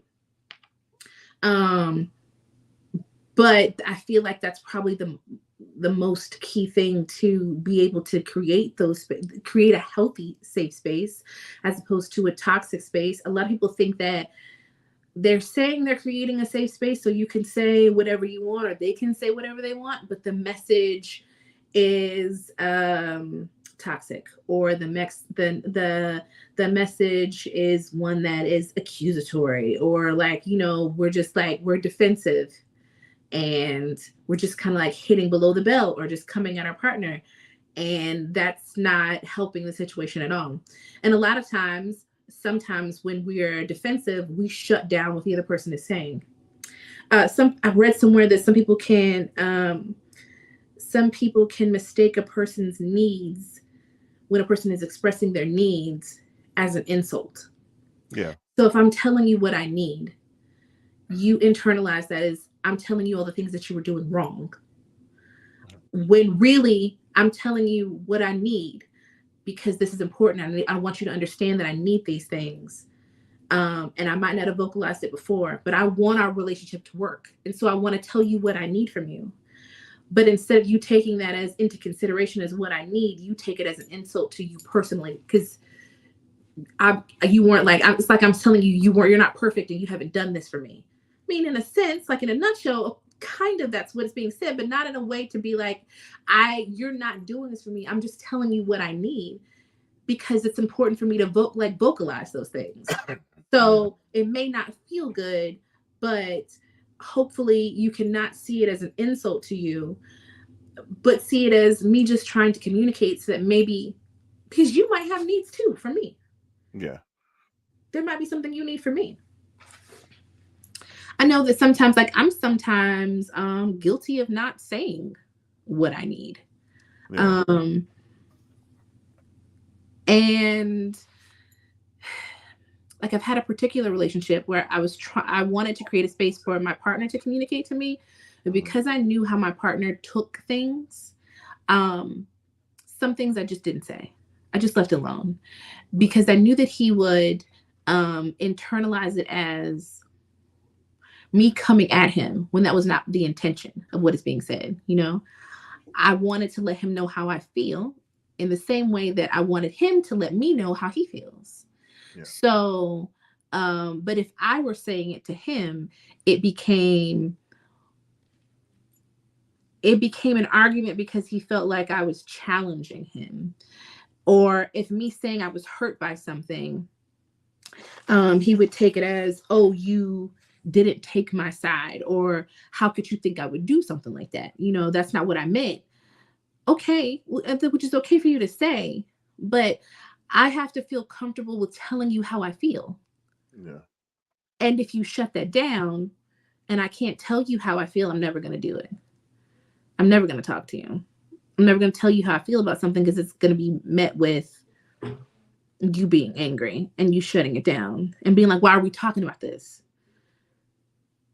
Which is, I don't know. I mean, a lot of people do it. A lot of people do it. A lot of people don't want to hear that they hurt someone. Yeah. I mean, of course they don't. If you say you hurt somebody, like that's the ultimate trigger for them. Mm-hmm. Remember what I talked about earlier? Hey, Yeah. you hurt my feelings. Okay. So I'm gonna tell you how you hurt my feelings. Like, what the fuck? You were back at this again. So it's just that revolving door of the bullshit. Like, so I would never do that to somebody. I'm sorry. That don't even make sense. I mean, I can see that I have done it in the past. Yeah. But like for the most part, I've done it if it didn't make sense. Right. If it did not make sense to me, maybe we're talking about something, or maybe something is being pushed back at me. Like I said, if you give me the information, I'm gonna listen to the information. Right. I want to learn from my mistake. I want to be like, okay, cool. But if you throw a little bit of spice on it, I'm gonna wonder why the fuck is this spicy right now? Yeah. You didn't have to throw the spice on it, but you threw the spice on it. Can you explain why the spice is here? Mm-hmm. And if it don't make sense to me, this is a different conversation now. I'm able to come in that way. But I'm going to acknowledge what it is. Like the safe space is acknowledgement. You know, I acknowledge what this is. I acknowledge that. Like, I'm just not going to sit back and just take certain things and like, all right, let's run with this. Like, I need to come back to this real quick. Why is this here? Like, and it's okay to do that. If I just accept everything that was said to me, that's not conversation. We're not conversing no more. Mm-hmm. We're literally just we're just airing out grievances 24/7. Yeah. It's never going to be fun. So, let me see. So I got this podcast playing in my ear. Hold on. It's in my ear right now, loud as fuck. But so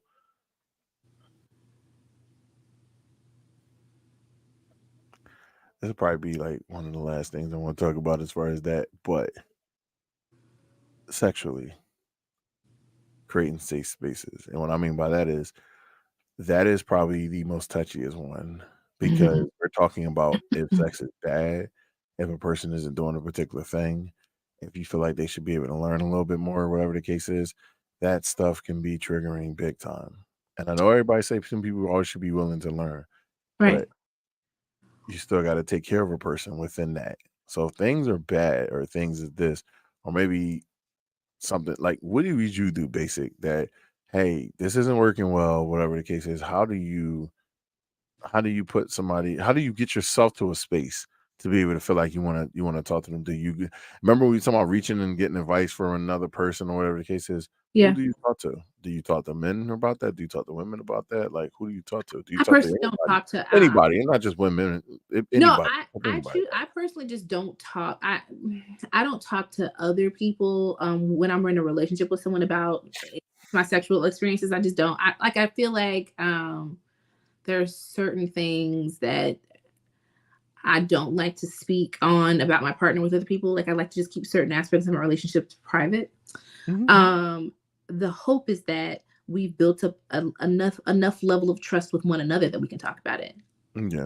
And that they might. I've had a partner ask questions about how I felt about certain things or where he could improve, and like us just having those conversations with one another where he just wanted to know like what could I do better, or and because he was a great communicator, and we kind of had that trust, we were able to have those kind of conversations. Sometimes it takes a while to figure out how you have to vocalize to a person, this is what I need, or, you know, I don't really like this, or this could be better. You know what I mean? Sometimes it could be suggestive, like you could suggest, I like this as opposed to this, or I like it when you do this, or I would love for you to do this. You know what I mean? But I don't like to go outside of my relationship to talk with other people about it, because I feel like that's a very personal thing. And a person can tell you what they would do, but it might not fit your relationship. And they might not understand your relationship or how your partner is going to respond to certain things. They can give you advice and have all the best intentions, but there's just certain things I just don't like to share with other people. And those kinds of things are things that I don't like to share with other people. So I really don't talk to like girlfriends or guys about stuff like that, because I feel like it's very personal to that person. And I don't know. It doesn't. It feels uncomfortable to me to talk to someone else about it. So hopefully, I try to create a space where we can talk about it, but also to add to what you're saying, not just whether or not the sex is bad, but like creating a space for your partner to tell you things that they like and that they're interested in without being judged. Right. You know, especially for men, like if there are things that you like or that you want to do or that you're interested in and you feel like you can't say it to your partner because they might judge you. I can only imagine, like, or throw it back up in your face later, use it later against you to try to make you feel like less of a man because you like something. I thought you were saying you're gonna do that. I'm gonna say, what? No, no, I got you now. Like, wait, what? I'm saying that people will throw, like, you say, I like this. People's talking about what they like sexually, and then somebody throwing it back in their face later, and they'd be like, "Oh, well, you like this, so what does that say about you?" Like weaponizing it. Right. I mean, that's some bullshit. When people do that part right there, yeah, it's enough for me, dog. Like, the part about the good things, that's the part I like to stay at. The only reason why I asked the question is about the creating a conversation, just because everybody feels different. What the thing that you do like is when you did do something good, and then the next time you do something, be like, yeah, do that thing you did right here or something like that. Oh, really? You like this? Yeah. And it's like, okay, now the conversation has been started, the space has been created. Okay, so what did you like about it? What did I do? What happened with this? Blah, blah, blah, blah. Because that, you know, there are people in this world that still say, like, oh, you got to talk about sex after we done having it. That means you didn't do a good job. No, that doesn't mean that. That means I like to have conversations around sex, regardless if we fucking or not. I want to talk about it if we can. Don't see the problem with it. I don't see a problem with it at all. I'm not going around like, yeah, you know, the dick just do what it did, like, and I'll just put you down and all this other stuff. And then I get the honest answer of no. Then it's like, oh, fuck, now my fucking muscle, now my muscle. I read muscle and said it. Now my feelings is hurt. Now my feelings is hurt for no reason at all. And it ain't gotta be hurt. It just hurt.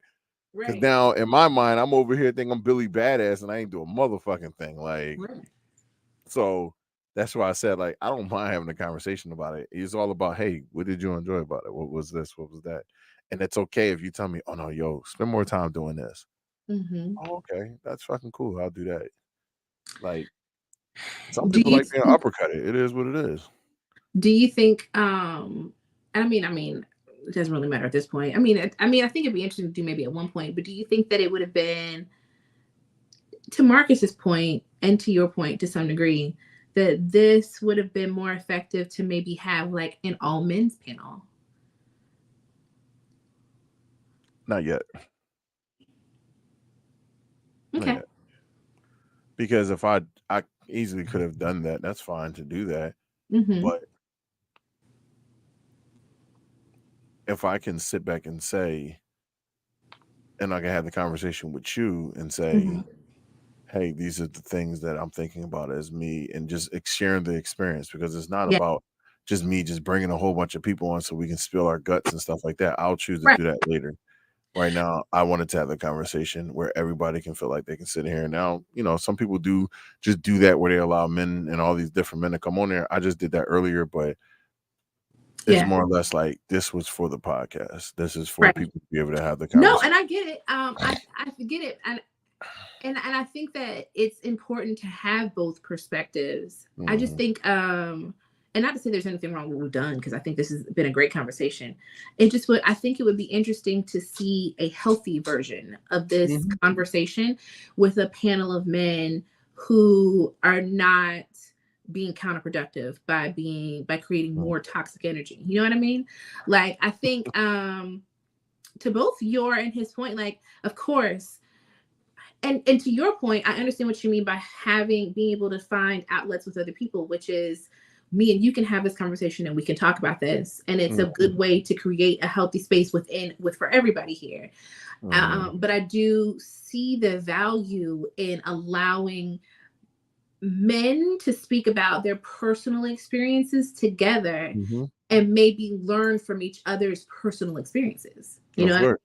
Mhm. and and I only think of this because not only because you guys like brought this up earlier, but also in thinking about the other live that I said I saw, just watching that be such a fail in what they were trying to do. It would be so interesting to see this kind of conversation had in a much more healthy way and for the right reasons. You know what I mean? Mhm. And to understand, I think that's why, to some degree, like I wanted you to lead this, but I also felt slightly hesitant about answering certain things because I don't know, I can't understand from a man's perspective Mhm. what those spaces feel like. I Mhm. can tell you what I can try to do to Mhm. like create those spaces, but I can't tell you what it feels like from a man's perspective and and how it feels. So if I create a landing point where I can reference back to here, Mm-hmm. if I can create a space where, yeah, I can create the all male panel, but a lot of these people aren't prepared for the all male panel. If you can come back here and I can show you, hey, this podcast, we talked about this, and this is Mm-hmm. coming from women too. Yeah. Not that you just sit in the comments and saying things. We're talking about you got the full-fledged watch a woman listen to a man express certain things and then Oh yeah. realize, oh, okay. Oh, this, because a lot of men, I bring a panel up here and there might be somebody that's not thinking to say they're thinking in, oh man, our women don't want to do this. They just want to talk. They just want this. They want that. They don't want to listen to nobody. They don't want to, and it's like now I'm busy trying to redirect his ass back to the conversation a certain way. I don't want to spend that much time. And what I mean by this is like this is a point where I can go back and say, okay, this is a conversation that happened. This is something that a person was able. Yeah, I know he'll get checked, but I'm just saying, like, if you can come back here and see what this created and what the space this created for this, it makes you more comfortable to be able to come on here and do it in a way where it's like I'm collaborating with the people. I'm Yeah. not just coming on here to spill my guts for no reason Right. at all. No, I Because a get lot of it. people don't realize it, and I get it. Like I said, you got other men that will be able to say, "Hey, brother, do this, do that, blah blah blah blah." But I don't want a lot of cutting people off. I want Yeah. a lot of this because that is what can happen. Yes, it's a healthy conversation, but I want to do that in a 2-hour interval, where it's like we're probably spending more time cutting each other off. And yeah, I can be moderating that and taking care of that and making sure that, but I don't want to do that the whole entire time. Where some people can Right. know they can just go back and peek at this episode and say, okay, they talked about these things. Yeah. This is something that is a serious topic. This is something that we need to pay attention to. Yeah. And this is a person, that I was able to give a little bit of what it was for me and trace it back to something. And now they can come in and say, okay, maybe I can think more before I speak Yeah. about certain things. No, you're right. And I agree with all that. I think and not to say that this is something that we have. I think that, and kind of like what Cynthia's been saying, I put them up. Like she was saying that we could do like male. Oops. Hold on, let me go back. She was saying that those perspectives are needed. Sorry. Oh no, it's okay. She was saying that perspective is needed and it won't be a one-time deal. Like we need all three of them. I think the power in even allowing people, like I know that sometimes it's a lot of redirection, but I think part of creating that safe space is even allowing to have room for people who might not bring in the correct kind of energy for us to for you to be able to say, take a second look. You know what I mean? You can learn from people from all different perspectives. So if you have someone who has these learned behaviors that they don't know how to break, maybe what they need is to talk to people who do have a better perspective. You know what I mean? And that can say, let's take a moment and take a step back. but also, of course, they would have to have the understanding here that we don't do certain things here. We don't talk over each other.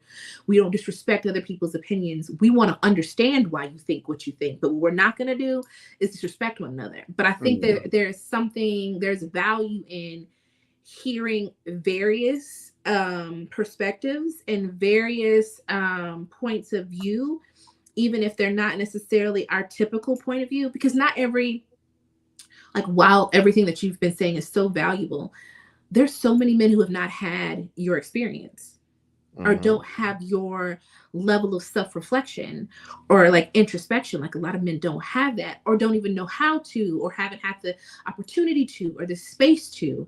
And sometimes it takes talking to another man and hearing like other points of view to be able to do that. I partially wish that, you know, other guys would have been able to join us at some point, just to be able to give the opportunity to hear other perspectives, because like a lot of the things that we talk about in here is there's so many variations to the way the world works, and the way we all view things. The only way to like being able to like learn more and really be self-reflective is to hear it from other people. You know what I mean? To hear other people's perspective and to learn from them, and to maybe it'll make us consider certain things. Yeah. So, you know, it would have been, I think, you know, I wish, and not to say this wasn't an effective conversation, because I think it was. I think it just, you know, I think having other men talk about what led them to feeling the way they felt and what they view a safe space is, and you know, how they want that created for them, would be interesting to hear, you know. Yeah.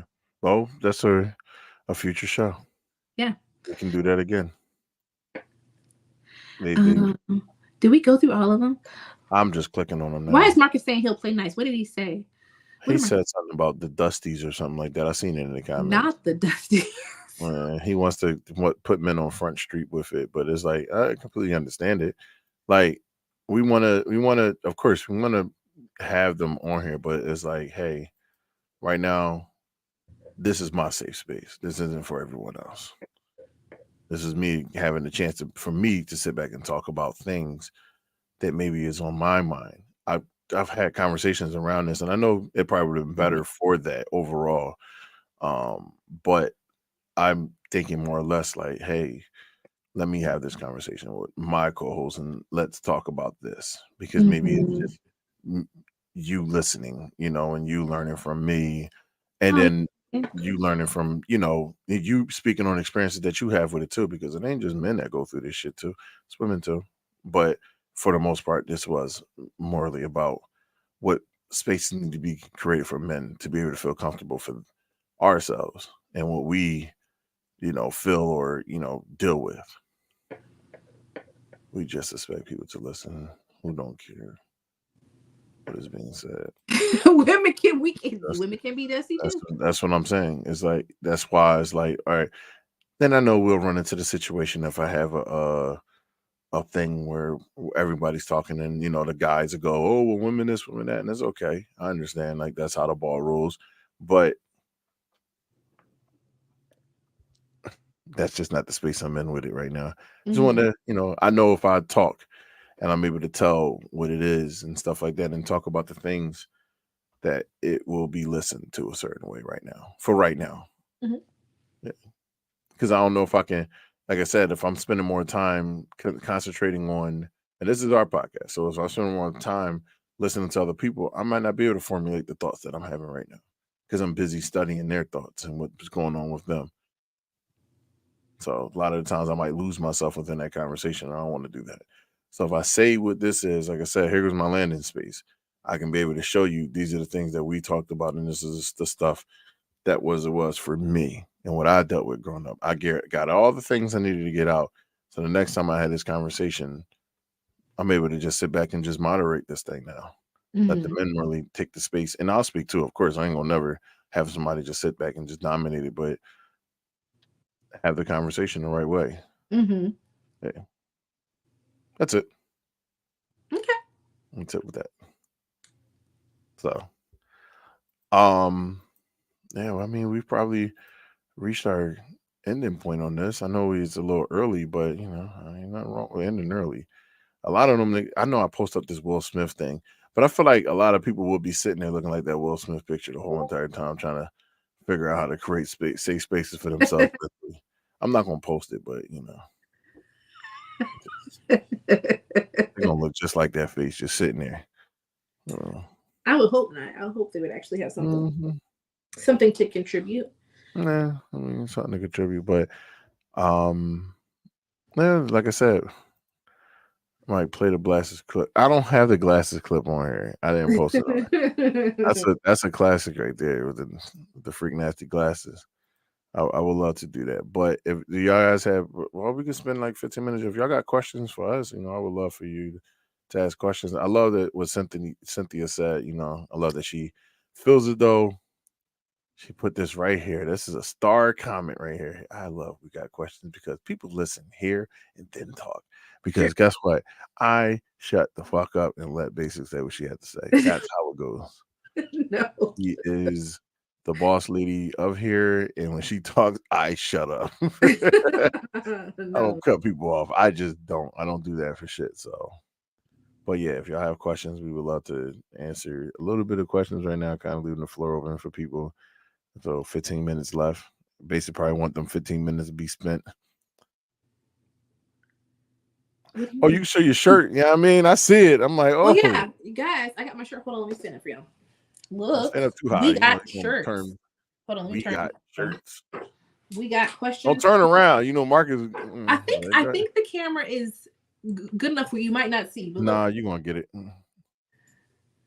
Look, y'all, we have shirts. Yeah, we got questions. Podcast. Is it where you can? Is it backwards? Yeah, you're good. DMs is about to get lit into. Oh my goodness! See, we got shirts. Her hours is 9 to 5. Listen, let me tell you something. It's gonna be real funny. Her hours is 9 to 5. After 5 o'clock, you cannot slide into DMs. She is prepping for sleep. She's eating. She is enjoying the rest of her thing, probably with a big ass glass of wine. We're not talking about a normal size glass.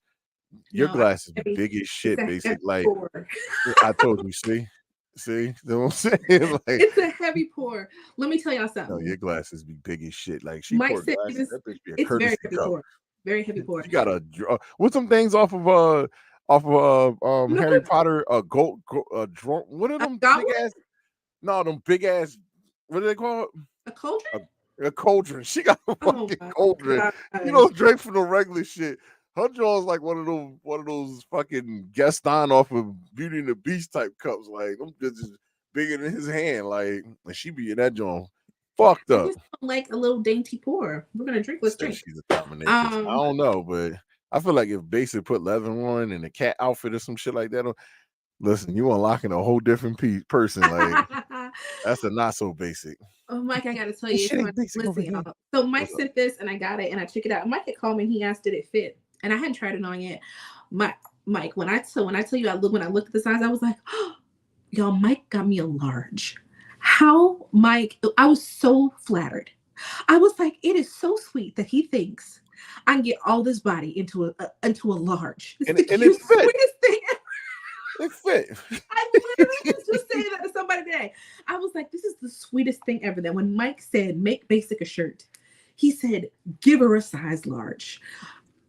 I was like, that is the nicest thing he could have ever done. The fact that he even imagined that I could fit this body into a large and was like, yep, that's the right size. I was like, that's so incredibly sweet of him. I was like, it's the sweetest thing ever. No, boo to dainty glasses. I was like, the fact that he even considered that I could get my body into a large, that I could squeeze this body into a large, is the cutest thing ever. It's just adorable that he thought that I could even do that. Like, how ambitious. How wide those shirts was. That's some bitch. But like, is this a women's large or a men's large?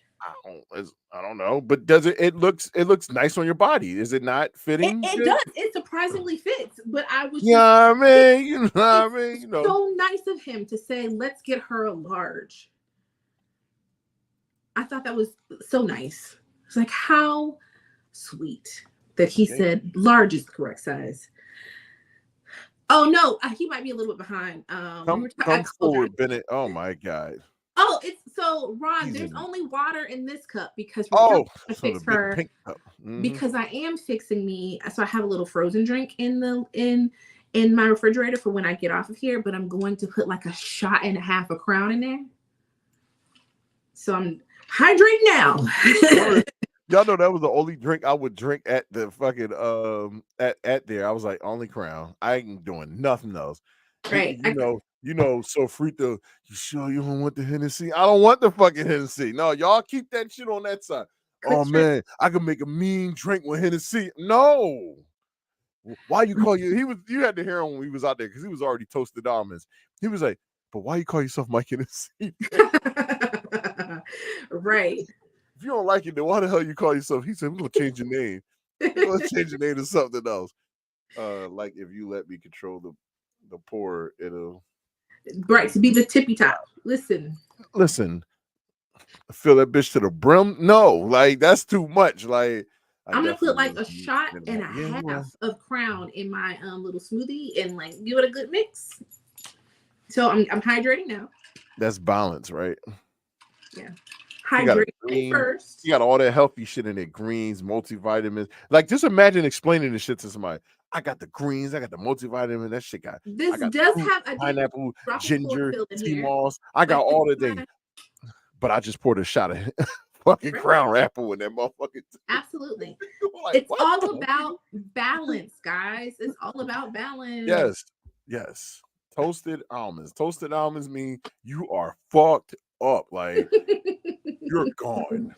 Right. I know somebody that might need some special what do you call those candies and all the other good stuff. Fun stuff. Why short myself with the half? Because I'm a lightweight and I gotta see if the half. I don't know if I could do 2 shots in there or else I've been told my internet name is Misnomer 2. What the hell do they want us to switch to? What do you mean? His name is the Grumper Dad. Why is it the Grumper Dad? Because he was a dad and he was grumpy. I don't know. It's just, it sounds like a porn name to me. Listen. Look, basically, if you had a porn name, what would your porn name be? I haven't even thought about it. Give me some time to think of something good. Oh, God damn it. You got to get it off the wing. You know what mine would be? I want it to be good. I got to think. You know what mine would be? What? Mr. SR. Mr. SR? Mm-hmm. What does that mean? Mr. Shaw Robinson. Oh my God. He's the grumpy gamer dad. Oh, the grumpy gamer dad. All right, well, my bad. Making it even 2 shots. I might not be able to pick myself up. We just having fun with y'all now. We wasting these little bit of 8 minutes. As soon as that bitch go 59, all right, y'all, we talk to y'all later. Right. Hang up this bitch. And here's why I say that. I used to get those frozen drinks from Fridays. Is it Fridays? I think. Like when I would go to Universal and they would already have liquor in it, and then I would pay for the extra shot to be in it.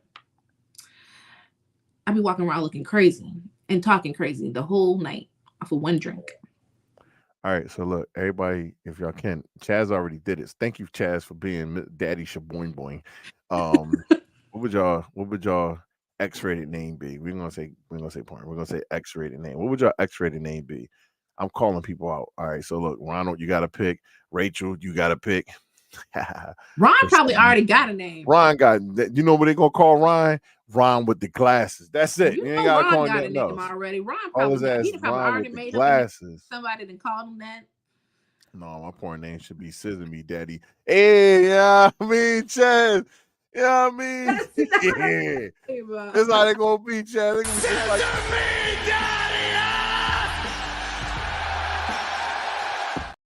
hey, Chaz. Wow. Scissor Me Chaz.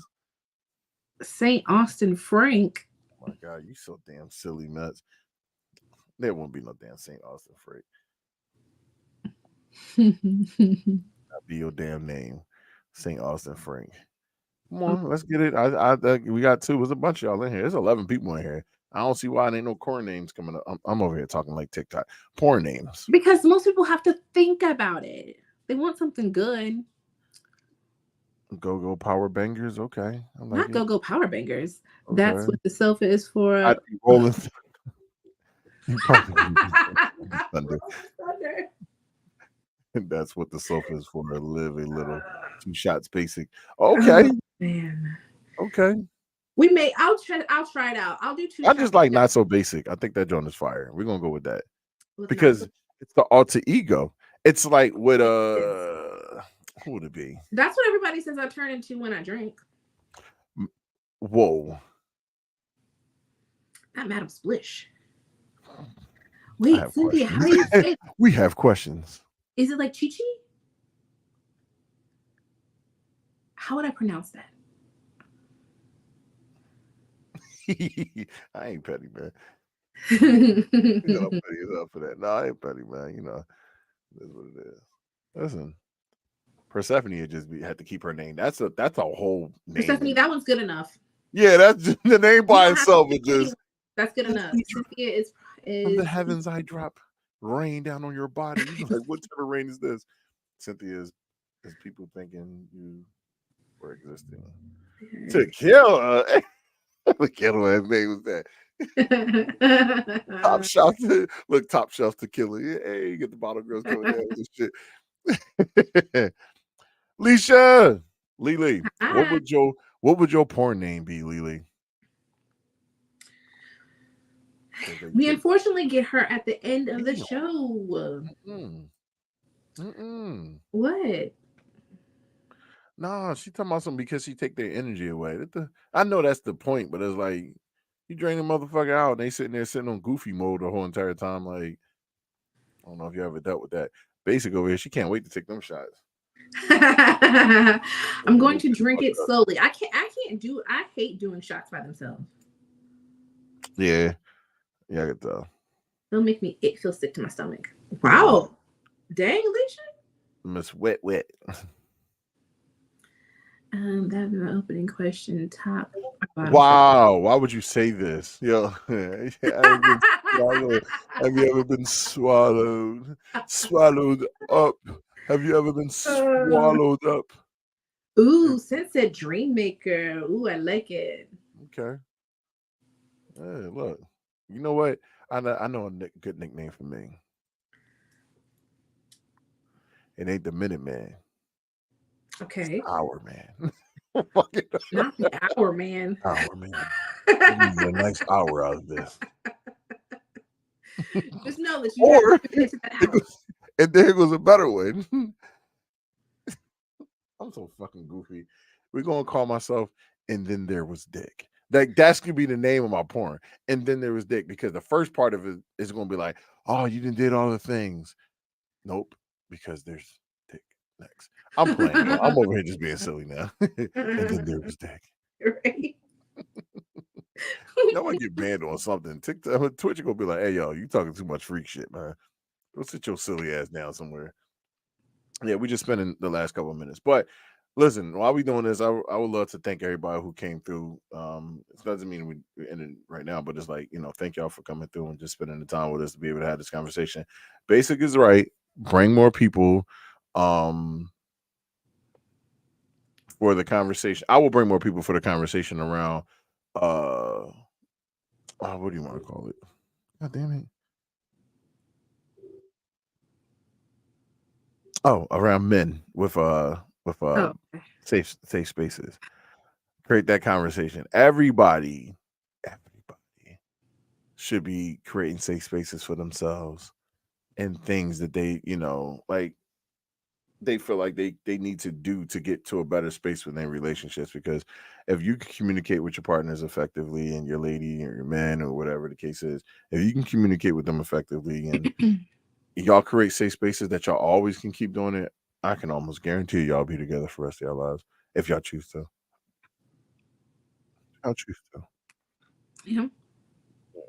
So, Not So Basic is about to enter the room, even though y'all won't see it. She's going to enter the room and she'll probably wear her cat outfit and no reason at all and just sit there in her bed like like a statue of something and just chill the rest of the night. And still, yeah. So, but all right, we are going to get off here just about a minute early. So thank y'all for coming through.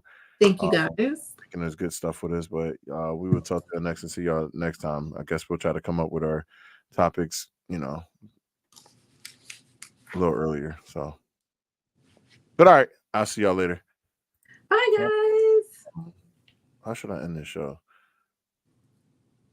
Should I end the show with you, like on the couch? No, I'm gonna do that.